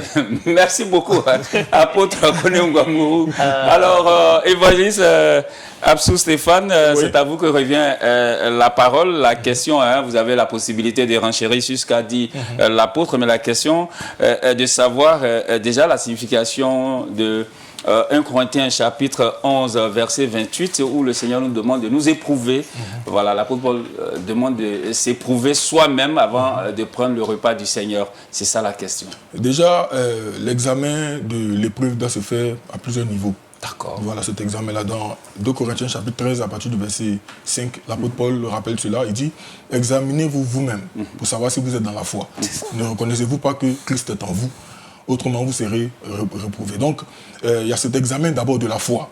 Pourquoi? Parce que le repas du Seigneur fait étalage de l'œuvre de rédemption que le Seigneur. Donc, est-ce que ta foi déjà est conforme à cette œuvre-là? Est-ce que tu es toujours dans cette espérance-là? Parce que c'est aussi une espérance, la Sainte Seine. C'est le renouvellement d'une espérance. Parce qu'il a dit, vous annoncez la mort du Seigneur jusqu'à ce qu'il revienne. Donc, il y a la promesse de son retour qui est l'objet aussi de notre espérance. Et il y a aussi l'examen en termes de la communion fraternelle. Puisque la Sainte Seine se prend en communion. Donc, il a dit, si vous devez prendre, quand vous devez prendre la Sainte Seine, entendez-vous les uns les autres. Et cet examen aussi doit se faire.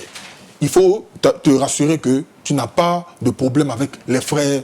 Il faut chercher à régler s'il y a un problème, parce que vous allez partager la même coupe, vous allez partager le même pain, le corps du Christ. Donc, pour ne pas que ce soit partagé avec hypocrisie, avec de la haine et tout ça, parce qu'il a parlé de sanctions, si jamais le repas était pris indignement. Voilà. Maintenant, je veux revenir un peu sur ce qu'ils ont dit. En fait, moi, la question que je me pose, est-ce qu'on ne trouve pas de pain sans levain en Côte d'Ivoire? Parce que j'ai entendu parler de culture de Ghana ou bien de quoi que ce soit et tout. Même le pasteur, excusez-moi, l'apôtre Koné, voilà. Est-ce que lui-même peut préparer le pain sans levain chez lui à la maison? Oui, je ne sais pas comment ça se fait. Si, je viens. Lui-même peut préparer le pain sans levain. Ce n'est pas des choses qu'on ne peut pas trouver. On entend parler de non, pourquoi tu t'es pas baptisé dans le Jourdain, tout ça. Mais on n'est pas là pour ça. Nous sommes ici pour parler de la parole de Dieu. Aujourd'hui, on entend parler de Sainte là. On a enlevé ça où? Est-ce qu'on s'est réunis quelque part dans un grain pour dire, bon, les gars, voilà ce qu'on va faire aujourd'hui? Je ne sais pas. Ça part dans tous les sens. On dit non, pourquoi on veut rester sur telle chose? Pourquoi? Non, ce n'est pas une question de pourquoi on veut rester sur quoi ou pourquoi on ne veut pas rester sur quoi. Le Seigneur a dit à ses disciples, enseignez-leur à observer ce que je vous ai prescrit. Quand il a dit, faites ceci en mémoire de moi, le ceci, il a faisait référence à quoi? À ce qu'ils ont vu. Le Seigneur a démontré quelque chose devant eux. Il dit, faites ceci en mémoire de moi. C'est ce qui a été fait. Et la preuve que ça ne peut pas se faire d'une autre manière, quand on retourne en Galates, où l'apôtre Paul, qui n'a pas marché avec le Seigneur, qui n'a même pas marché avec les apôtres, lorsqu'il s'en va rencontrer au verset 14, les disciples, pour exposer l'évangile qu'il prêchait, comment il faisait les choses, la Bible dit, ils lui ont donné la main d'association. Parce qu'ils étaient d'accord avec tout ce qu'il a fait. On va lire le verset 23 de 1 Corinthiens chapitre 11. On va voir quelque chose. Si on peut prendre ce qu'on veut. 1 Corinthiens 11, 23. Vas-y. Car j'ai reçu du Seigneur ce que je vous ai enseigné. C'est que le Seigneur Jésus, dans la nuit où il fut livré, prit du pain. Bon, maintenant, là, lui il dit, ce n'est pas Pierre qui lui a enseigné ça. Ce n'est pas Jean. Il dit, il a reçu ça du Seigneur. Dans la nuit où il fut livré, le même Seigneur qui a pris la Sainte Seine avec ses apôtres là. C'est le même qui est venu instruire Paul. Et après avoir rendu grâce, le rompit et dit, ceci est mon corps qui est rompu pour vous. Faites ceci en mémoire de moi. De même, après avoir soupé, il prit la coupe et dit, cette coupe est la nouvelle alliance en mon sang.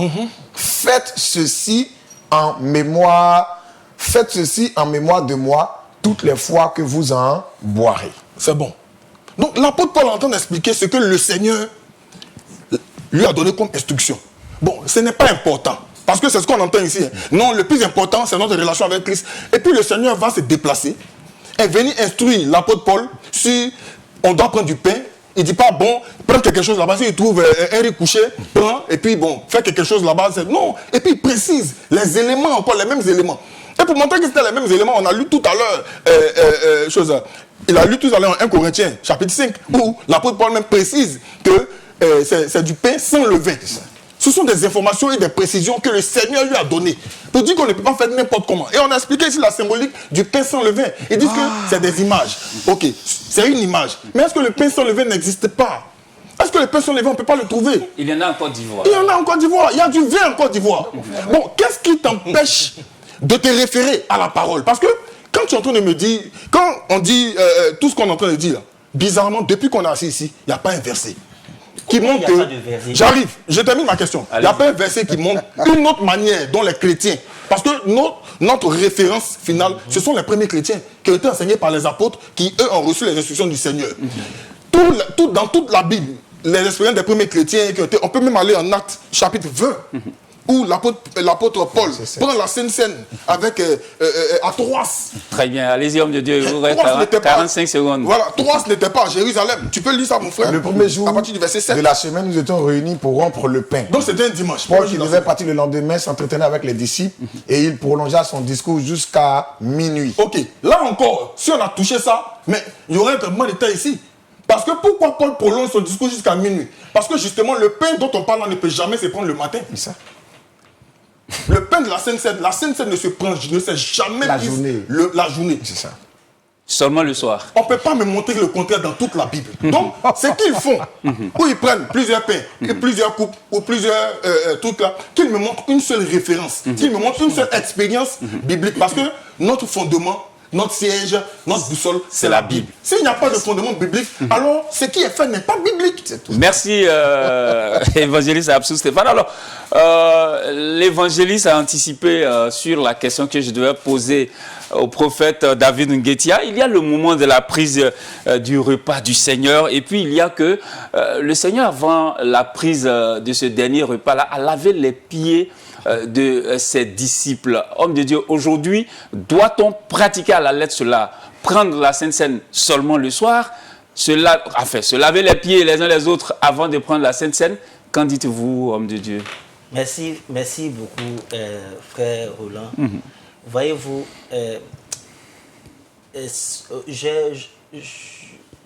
je peut-être ne m'y attendais pas.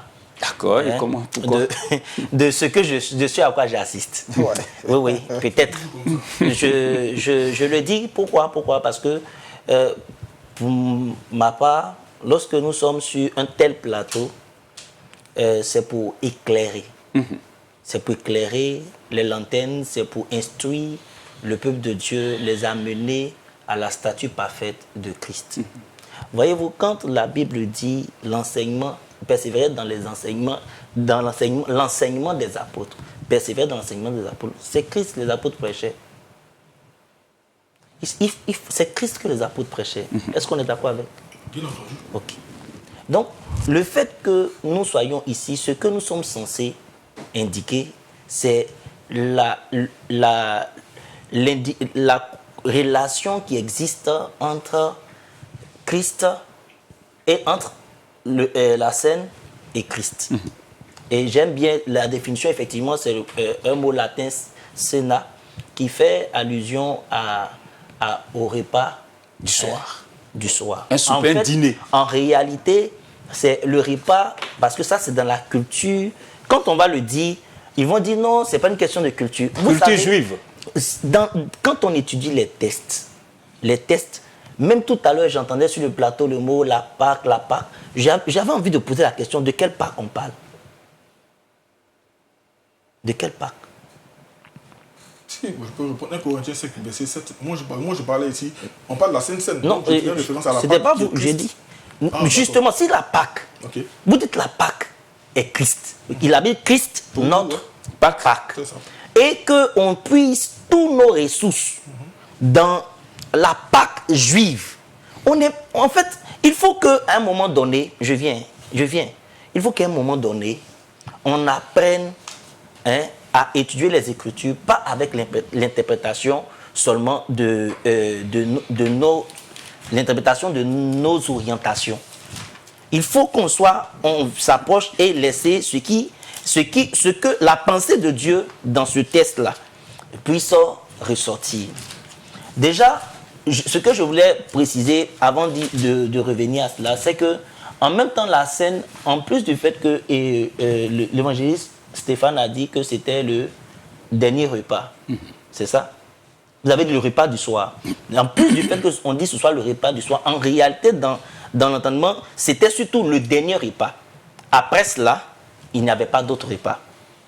Ça, c'est comme ça que c'est conçu selon les Juifs.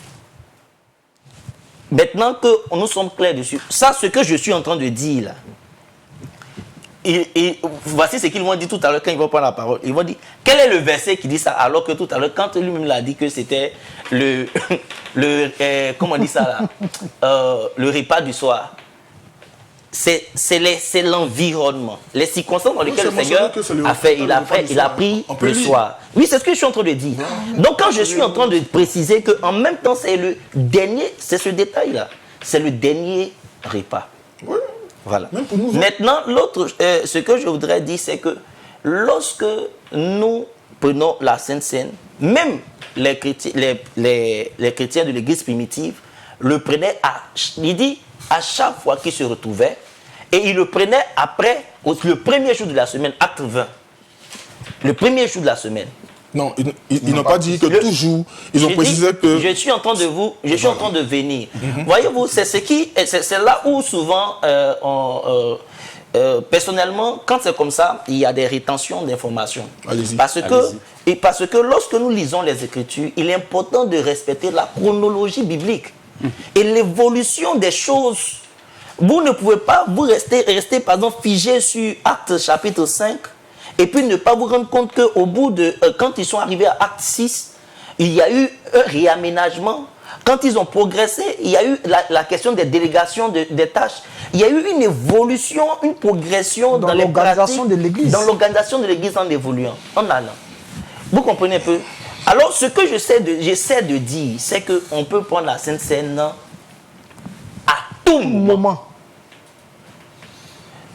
Parce que le repas du Seigneur nous rappelle, il dit, nous rappelle quoi? Christ, son corps brisé pour nous, son sang versé pour nous. Péché. Donc c'est Christ qu'on doit discerner toutes les fois où nous sommes en train de prendre le repas du Seigneur. Le plus important, c'est le discernement. C'est discerner Christ dans ce que nous sommes en train de faire. Et discerner Christ veut dire, se dire remonter à son œuvre, sa vie, son sacrifice pour nous. Ses souffrances, sa mort, sa résurrection et sa glorification, et surtout son retour.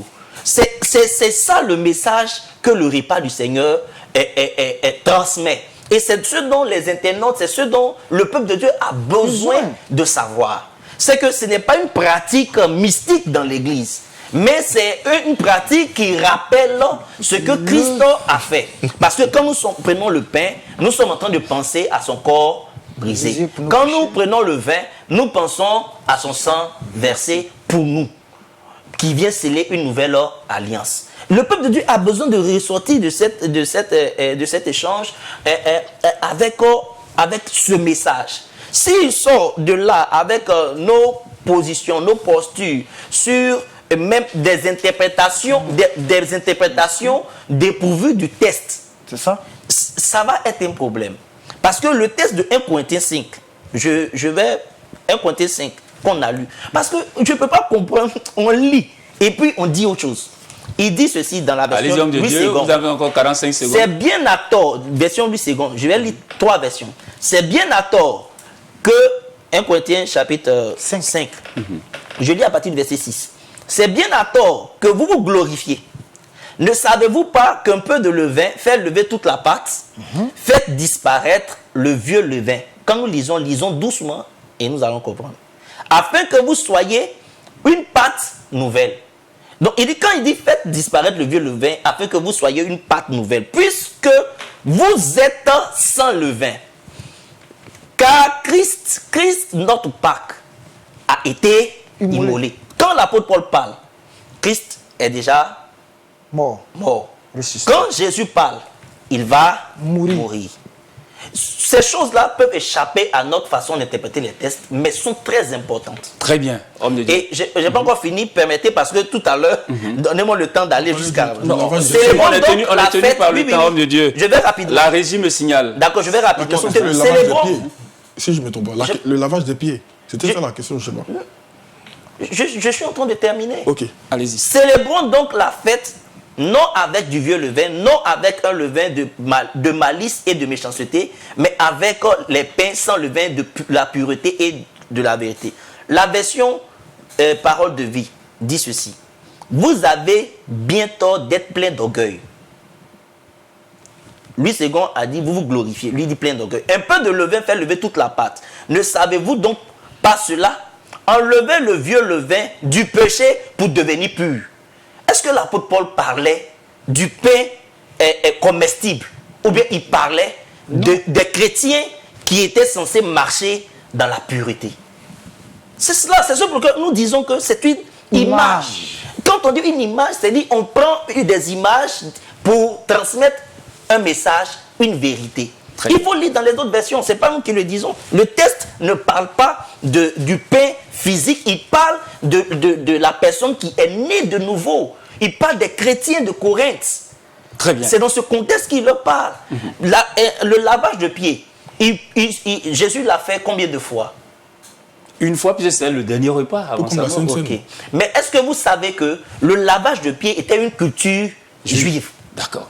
Il se faisait chaque soir. Quand ils rentraient, parce que pour eux, ils ne rentraient pas dans leur maison avec l'impureté. Donc le lavage de pieds était une routine, une culture qu'ils pratiquaient avant de prendre juste culturel.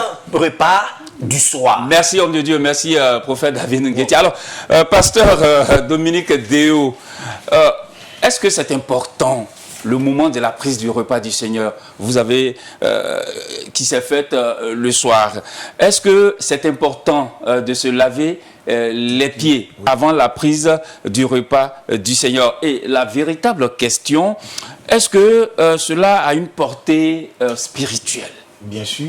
Puisque l'homme de Dieu vient de dire que c'était juste culturel. Non, je n'ai pas dit que c'était juste culturel. Vous avez dit que c'est la culture juive. J'ai dit que les Juifs avaient pour habitude de le faire. Vous ne m'avez pas posé la question sur la portée spirituelle. On reviendra à vous tout à l'heure. Demandez si on devait le pratiquer. Très bien. À tout moment. Voilà. On revient à vous tout à l'heure. Allez-y. C'était une pratique culturelle juive. Mais elle a une portée spirituelle. Allez-y. Ouais. Je pense que c'est la Sainte Seine. Ce n'est pas un débat stérile que nous sommes en train de faire. Très important. Ce n'est pas un débat stérile. Si un malade va voir un médecin et que le médecin lui prescrit une ordonnance, le médecin, il a diagnostiqué le mal et puis tu as prescrit l'ordonnance. Si toi tu dis non, l'ordonnance là, c'est pas important, mais c'est la signification. Bon, qu'est-ce que tu es en train de dire? Est-ce que la Sainte Seine, la fraction des pains est une ordonnance du Seigneur? Si c'est une ordonnance du Seigneur, c'est que c'est important. On ne doit pas dire que ce n'est pas important, mais c'est la signification là qui... Non. Qu'est-ce qu'on est en train de dire? C'est une ordonnance du Seigneur, donc elle est importante. Maintenant, disons non que tout à l'heure, quand on se rapproche du Seigneur, de la table du Seigneur, pour rebondir sur ce que le frère a dit là, est-ce qu'on doit être dans les bonnes dispositions? Il a dit non. Le plus important, c'est la disposition dans laquelle on se trouve pour s'approcher de la table du Seigneur. Mais toi, tu t'approches de quelle table? Table du Seigneur là, il y a pain sans levain dessus et il y a du vin. Toi, ta table là, il y a du pain levé et il y a du jus de raisin. Et tu dis que non, c'est de la table du Seigneur, tu t'approches parce que tu es trop sincère. Non, la sincérité en soi n'est pas une garantie de la vérité. Tu peux être sincère dans le faux. Bien même, tu es sincère même, mais tu es dans le faux. Donc, ce n'est pas parce que tu es sincère que c'est une garantie de la vérité. Donc, on a qu'à vraiment faire très attention à nos déclarations. La Sainte Seine, elle est importante. Et pour s'approcher de la table du Seigneur, tu dois savoir ce que compose cette table-là. Et maintenant, on te dit la signification de cela. On te rappelle ça tout le temps. Et on a fini avec la signification. On va maintenant sur la portée maintenant spirituelle, sur le temps. Pourquoi le Seigneur prend ça la nuit? Mais quand on retourne dans Exode 12 là, il a dit cette nuit-là, le jugement va passer. Le jugement va passer. C'est la nuit que le jugement est passé sur les Égyptiens. Et en même temps, pendant que le jugement passait sur les Égyptiens, c'était la liberté, la sortie d'Israël. C'était leur dernière nuit d'esclavage. Leur dernière nuit en Égypte. À part ça, le jour qui suit, cela le conduit vers la liberté. Donc, cette nuit-là était une nuit qui était importante. Il y a eu plusieurs nuits, oui, mais cette nuit-là était une nuit importante pour les Juifs parce qu'elle symbolisait leur sortie, leur délivrance. Donc, le Seigneur aussi, pendant la Pâque des Juifs, comme les Juifs commémoraient chaque année cela, à la nuit aussi, il dit quoi? Je serai pour vous en cette nuit une occasion de chute. Parce que le jugement, Christ va aller à la croix pour aller accomplir la rédemption. Donc il dit, je serai pour vous en cette heure de la nuit-là une occasion de chute. Donc, c'est le dernier repas qu'il a pris en commun avec les disciples. Lui-même l'a dit, il dit, je ne boirai plus jamais de ce... Je ne mangerai plus et je ne boirai plus jamais de ce repas jusqu'à ce que j'en boive de nouveau dans le royaume. Donc, c'était le dernier repas qu'il a pris avec les disciples et il a respecté le temps, la nuit. Parce que cette nuit-là, elle symbolisait et le jugement qui allait s'abattre sur l'Égypte et la délivrance qui allait être accomplie pour Israël. Ils allaient sortir. Donc, le Seigneur a respecté le temps. Voilà pourquoi il est bien écrit, le moment étant venu. Dans Luc 22, il a dit l'heure étant arrivée. Il a respecté l'heure. Et c'est appelé, comment s'appelait souper? Paul dit après avoir soupé. Donc quand on entend le mot souper, on comprend par là que c'est la nuit. On n'a pas dit après avoir déjeuné ou après avoir pris le petit déjeuner. C'est bien dit souper. Le lavage des pieds. Maintenant pour revenir, le lavage des pieds, oui c'est vrai, c'est une culture des Juifs. Mais ce qu'il est en train de faire là, dans Jean 13, là, il a précisé, il dit vous devez faire ça. La même chose que je vous ai fait, vous devez le faire. Moi grand, je crois au verset 4 et 5. oui, moi le grand, je me suis abaissé pour vous laver les pieds. Donc vous devez vous laver les pieds les uns les autres. Donc c'est un symbole d'humilité. Le grand, le Seigneur, il s'est abaissé, il s'est humilié pour laver les pieds. Et qui lavait les pieds des gens en Israël? C'était le laquais. C'était le laquais. Le travail le plus bas de la société. Donc il s'est rendu serviteur. Et il a dit, vous devez le faire. Ce n'est pas une affaire de culture. Hein. Il dit, si vous savez ces choses, vous êtes heureux pourvu que vous les pratiquiez. Parlons du lavage des pieds dans Jean 13. Donc, il nous a dit de pratiquer ça. Donc, le baptême est une ordonnance. Le lavage des pieds est une ordonnance. Et aussi, le repas, le souper du Seigneur est une ordonnance. Jean 13, 12. Après qu'il leur eut lavé les pieds et qu'il eut pris ses vêtements, il se remit à table et leur dit, comprenez-vous ce que je vous ai fait? Vous m'appelez Maître Seigneur, vous dites bien car je le suis. Au verset 14, si donc je vous ai lavé les pieds. Donc on va dire que ça se limite uniquement qu'aux 12. Non, hein? C'est à l'église. Parce que les 12 représentent l'église. Il dit, si donc je vous ai lavé les pieds, moi, le Seigneur et le Maître, vous devez aussi vous laver les pieds les uns aux autres. Vous devez, c'est une ordonnance. Car je vous ai donné un exemple afin que vous fassiez comme je vous ai fait. En vérité, ah frère, quand le mot en vérité, c'est une vérité indiscutable. Elle est indéniable. Il dit en vérité, je vous le dis, le disciple n'est pas plus que le maître, ni l'apôtre plus grand que celui qui l'a envoyé. Si vous savez ces choses, vous êtes heureux pourvu que vous les pratiquiez. Très bien. C'est une ordonnance du Seigneur. Il a dit en vérité. Donc, le lavage des pieds est une ordonnance du Seigneur. Quand on prend la Sainte Seine, on doit pratiquer le lavage des pieds. Très bien. Ça va avec la Sainte Seine. Merci beaucoup, pasteur Dominique Déo. Alors, une des questions les plus cruciales de cette émission, homme de Dieu, apôtre Kone Ngouamourou, quelle est la place de la Sainte Seine dans la vie du croyant jusqu'au retour de notre Seigneur? Ben, si avec cette question que vous venez de poser, on se demande alors à quelle fréquence nous devons prendre la Sainte Seine. Voilà. Parce que ça à partir d'une certaine fréquence. Pour moi, il n'y a pas de période, il n'y a pas de fréquence de tout. Pour moi, on peut prendre la Sainte Seine à n'importe quel moment. Le matin, à midi. Ça ne me gêne en rien. Très bien. Voilà. Ça, c'est un. Oh Dieu, ça ne nous gêne pas. Et si ça gêne les Écritures? Les deux mots que les bien-aimés n'aiment pas. Mais ça n'engage que. moi, ça me gêne rien. Voilà, ça n'engage que. Voilà. Et, oui, ça n'engage que vous aussi. Donc. Allez-y, on va laisser l'apôtre continuer. Il nous reste très peu de temps. Je viens. Vous permettez? Allez-y. S'il vous plaît, vous permettez? Allez-y. Voilà. Monsieur Roland Moka. Oui. On peut prendre la Sainte Seine à n'importe quel moment. Très bien. Il n'y a pas de fréquence à laquelle on peut prendre la Sainte Seine. C'est très bien. Quand vous lisez Colossiens 2, Colossiens 2. il dit l'acte dont les ordonnances nous condamnaient et qui subsistaient contre nous, Christ les a effacés et il a détruit en le clouant à la croix. Il a dépouillé les autorités, les dominations et les a livrés publiquement en spectacle en triomphant d'elles par la croix. Verset 15. Au verset 16, il a dit quoi?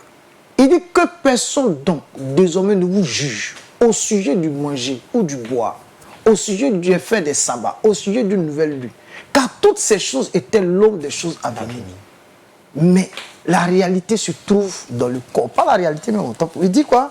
Il dit, c'était l'ombre des choses à venir, mais le corps est en Christ.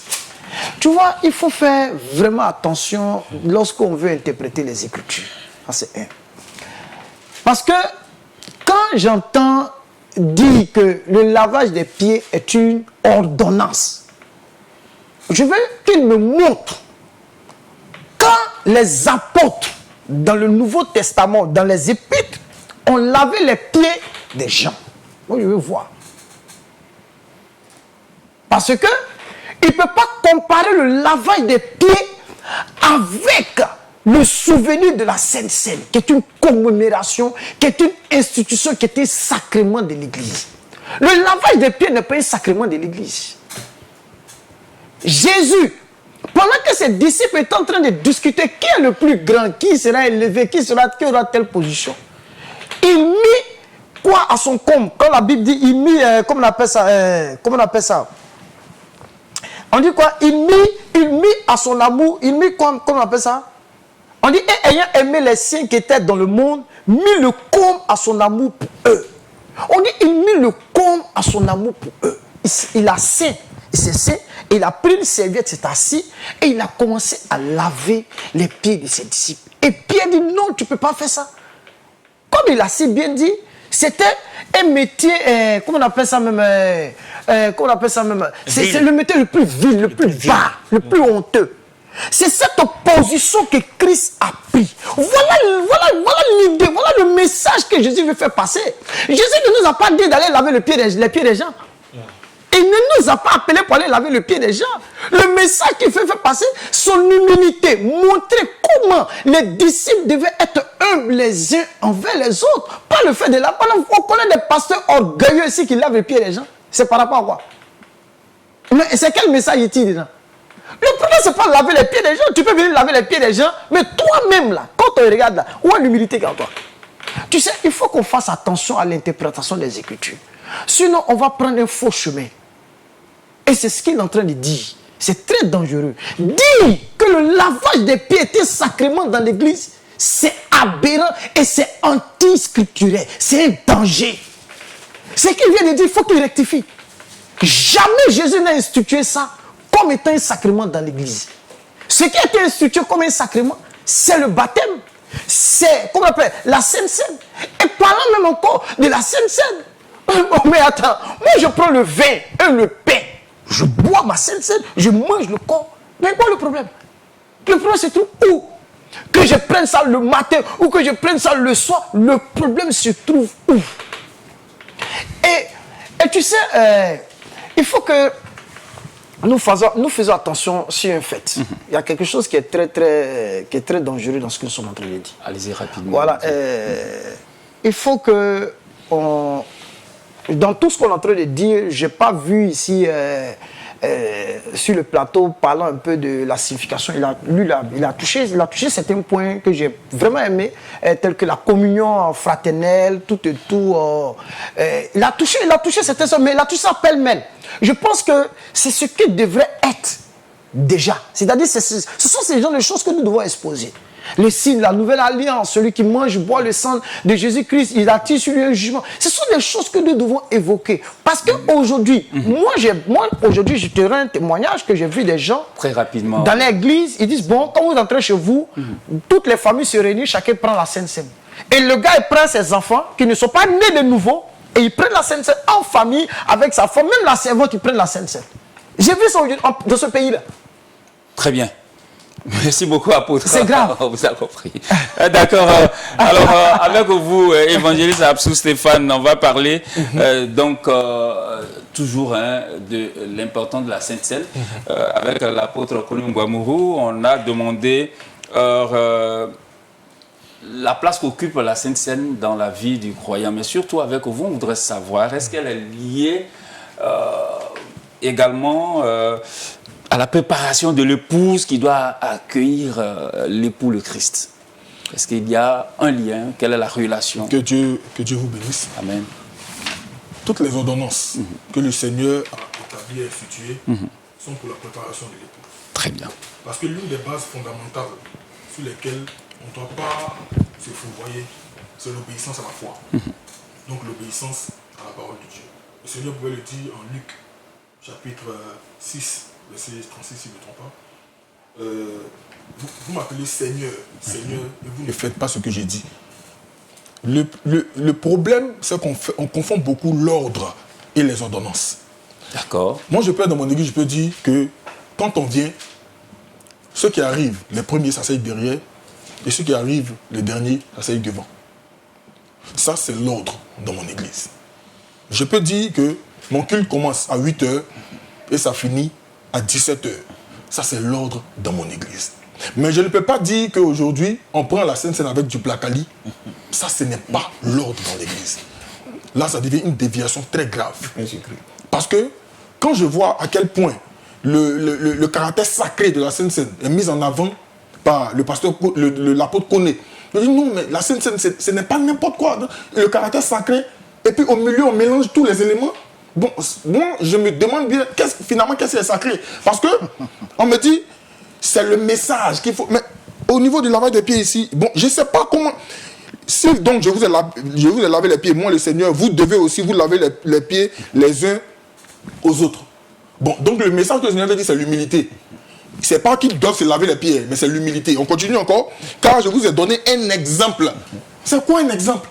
C'est un modèle. Je vous ai donné une image de ce que vous devez faire. Pendant le souper. Il vient, faites, afin que vous fassiez comme je vous ai fait. Bon, et on vient nous dire, parce que finalement, comme je l'ai dit tout à l'heure, c'est un peu comme si on est en train de réinventer la roue. C'est ça. On dit qu'on interprète les Écritures à notre... Pourtant, nous, on ne fait que lire. On n'a pas encore interprété quelque chose. Pourquoi le soir? Pourquoi pas le matin et tout ça? La Bible dit, le prophète David a parlé de la symbolique dans l'Ancien Testament et puis la réalité dans le Nouveau Testament. Mais l'agneau dans l'Ancien Testament devait être immolé entre les deux soirs. La Bible précise ça. Oui. Mais le Seigneur aussi est mort entre les deux soirs. Oui. D'accord, ça va. Oui, n'est-ce pas? Oui, c'est ça. Je suis d'accord. Et l'agneau, Pascal, devait être mangé pendant la nuit. Mais la Sainte Seine ne doit pas être prise pendant la nuit. Mais continuons la Où symbolique. sont les zèbres? Ah, mais... J'arrive. Allez-y. Non, j'arrive. Évangéliste, allez-y. Parce que celui qui était à la croix, ce n'était pas non plus un mouton. Vous avez parlé d'image. Non, C'était un agneau, c'était un agneau d'un an. N'est-ce pas? C'était un agneau d'un an. Et dans Jean chapitre 1, à partir du verset 29, l'apôtre Jean le Baptiste présente le Seigneur comme l'agneau de Dieu qui ôte le péché du monde. Ce n'était pas un mouton qui approchait, c'était notre Seigneur. Ça. Donc, quand le Seigneur institue la Sainte Seine, parce que la Pâque juive fait partie des fêtes, comme il a dit, des 7 fêtes des Juifs. Des Juifs. Aujourd'hui, ils continuent de fêter ça. Si vous allez en Israël, ils continuent de fêter ça. Mais nous, notre Pâque, là, ce n'est pas le 14 avril. Nous, notre Pâque, c'est Christ. Et nous, on la fête chaque jour, dans le souvenir de ce qu'il a accompli pour nous. On est tous d'accord là-dessus. Maintenant, ce Christ-là, lui, il vient et puis il dit, voici comment vous devez faire ma Sainte Seine. Nous, on dit non. Ce que tu as dit là, tu as dit c'est vrai, mais nous on connaît ça comme une image. Alors nous on va faire avec ce que nous on veut. Ce n'est pas comme ça qu'il faut prendre la chose. C'est clair. Aujourd'hui là, on parle de Christ, on parle de Sainte-Seine, on parle de tout ce qu'on veut. Mais on parle sur la base de quoi finalement? On parle sur la base de quoi? Nous sommes édifiés sur le fondement des apôtres et des prophètes. Qu'est-ce que les apôtres ont prêché? Qu'est-ce que les apôtres ont fait? Est-ce que si l'apôtre Paul? Est-ce que si Pierre? Parce que ne parlons pas des apôtres comme étant forcément... Il faut terminer le verset. Non. Lequel? Sur le fondement des apôtres et des prophètes. Jésus-Christ étant la pierre angulaire. Voilà, c'est Christ que les apôtres ont prêché. Mais les apôtres ont fondement, prêché. c'est Christ. Mais vous prêchez qui? Laissez-les aller au bout de ça. Maintenant, la Sainte Seine était instituée par qui? Par Christ. Et c'est aux apôtres qu'il a enseigné ça. Et c'est ce qu'eux aussi ils ont enseigné. La preuve, les frères qui rompaient le pain dans les maisons, là, qui leur a demandé de faire ça? C'est eux qui ont décidé par eux-mêmes de dire non, bon les gars, on va rompre le pain dans les maisons. Non, c'est sur l'instruction des apôtres. Mais pourquoi les apôtres ont fait ça? Parce que les apôtres savaient que c'était un pain qu'il fallait rompre. Donc comme les apôtres savaient que, étant 3000, ils ne pouvaient pas rompre un seul pain, ce sont les apôtres qui leur ont dit. Parce qu'ils venaient de se convertir. Merci, homme de Dieu. Maintenant, concernant le lavage des pieds, mais c'est le Seigneur qui a dit. Mais où dans le Nouveau Testament les apôtres ont fait? Il faut montrer. Bon, Jean 13 n'est pas dans le Nouveau Testament. Non, je parle des actes, à partir des actes, des pieds. Montre-moi où les pieds ont fait. Parce que quand tu prenais la scène, Paul, tu reprenais sur Paul. Maintenant, il faut lui montrer où les disciples, dans 1 Corinthiens, 2 Corinthiens, se sont lavés les pieds. Allez-y. Montre-moi. Parce que tu dis biblique, montre-moi. Homme de Dieu, on va le laisser terminer. On est pris par le temps. Allez-y. Le lavage des pieds a été ordonné par le Seigneur. Est-ce que c'est un fait ou bien c'est une invention que nous on apporte? Non. Il a dit fait. Oui.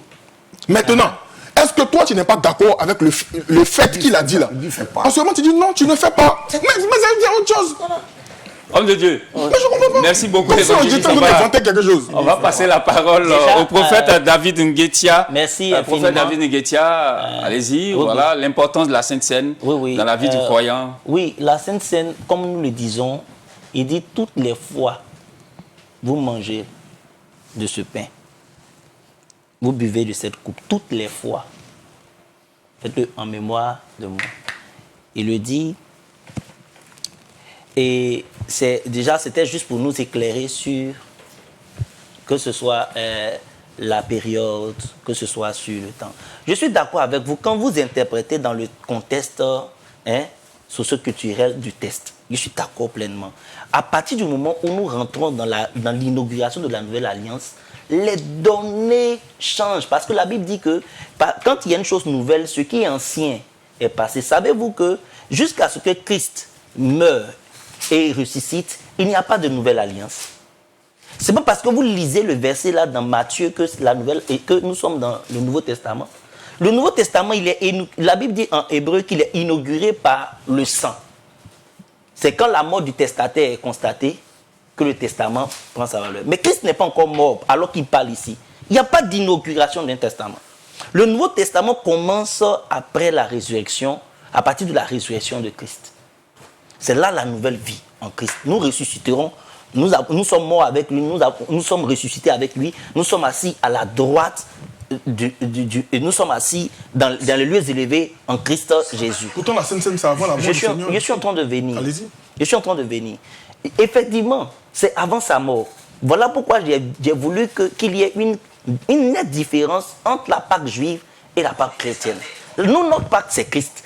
Quand vous argumentez et que vous prenez totalement votre appui sur Exode 12, vous n'êtes pas allé au bout de votre comment on dit ça, au bout de l'enseignement. Parce que le bout de l'enseignement, c'est que ça aboutit sur la personne de Jésus. Je ne sais pas si c'est ça qui dérange.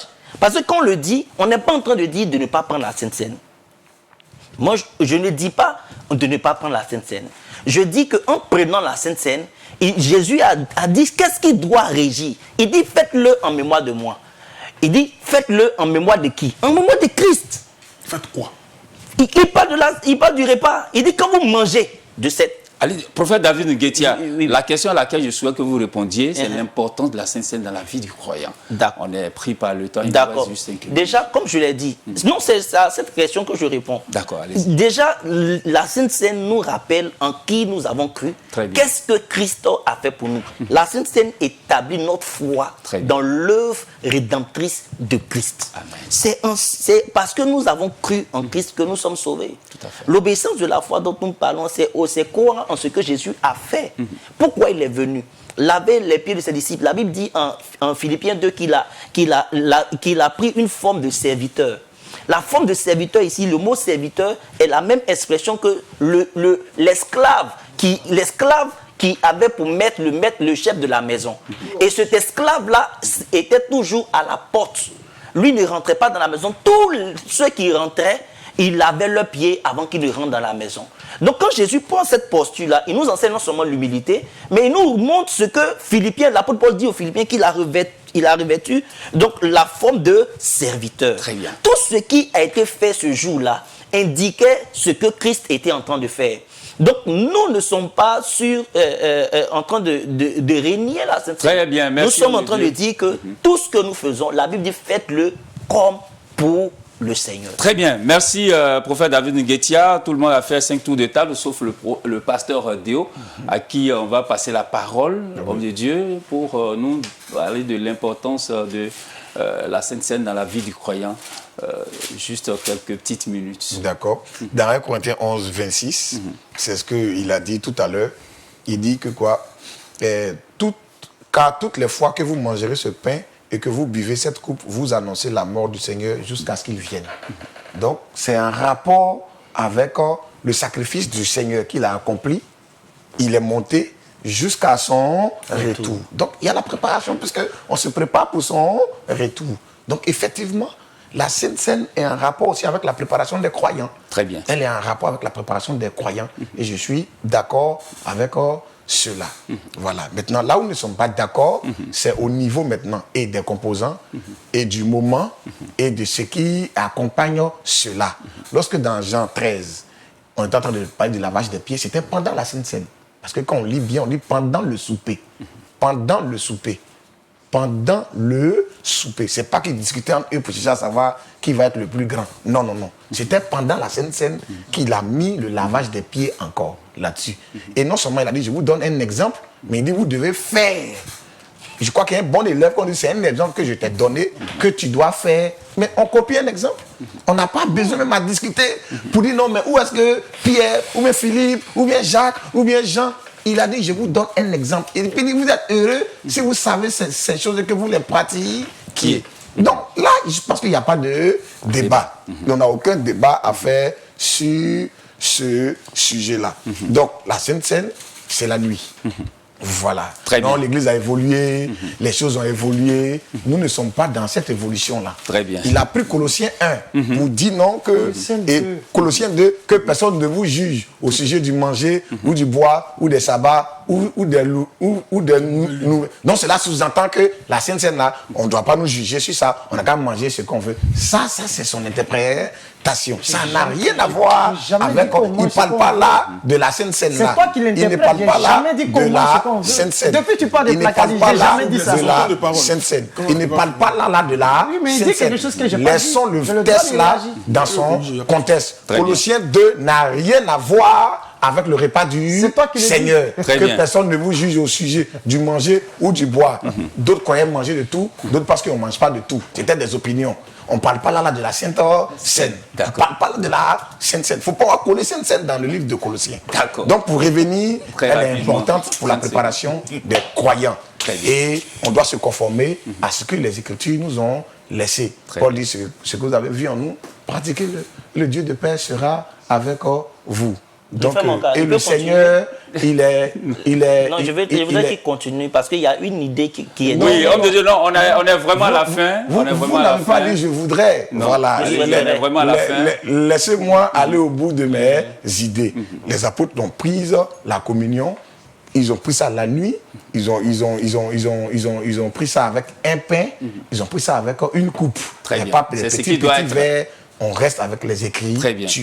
Merci beaucoup, pasteur Dominique Edéo. Merci à l'évangéliste Stéphane Absou. Merci infiniment à vous également, prophète David Nguetia, d'être venu faire le débat. Merci à l'apôtre Kone Ngwamuru. En tout cas, on a pris beaucoup de plaisir à être en votre compagnie, à vous écouter, à parler donc de l'importance de la Sainte Seine sur ce plateau. Nos très chers téléspectateurs et internautes se sont fait une idée, ils se sont fait une opinion sur la base de tout ce qu'ils ont entendu et surtout en se référant à Actes des Apôtres qui nous dit d'examiner les Écritures pour voir si ce que nous disons est vrai. Allez, en tout cas, ayez la bonne inspiration, ayez le discernement et surtout retenez ce qui est positif dans tout ce que vous avez entendu à la lumière donc des Écritures. Parlons franchement, pour aujourd'hui, c'est vraiment la fin. Merci de nous avoir suivis. Merci de votre aimable attention. Merci de vous attacher à la parole et à la personne de Jésus-Christ de Nazareth, notre Yeshua HaMashiach. Que Dieu vous bénisse. Shalom chez vous. On se retrouve dimanche prochain. S'aimer l'amour autour de vous. Shalom encore.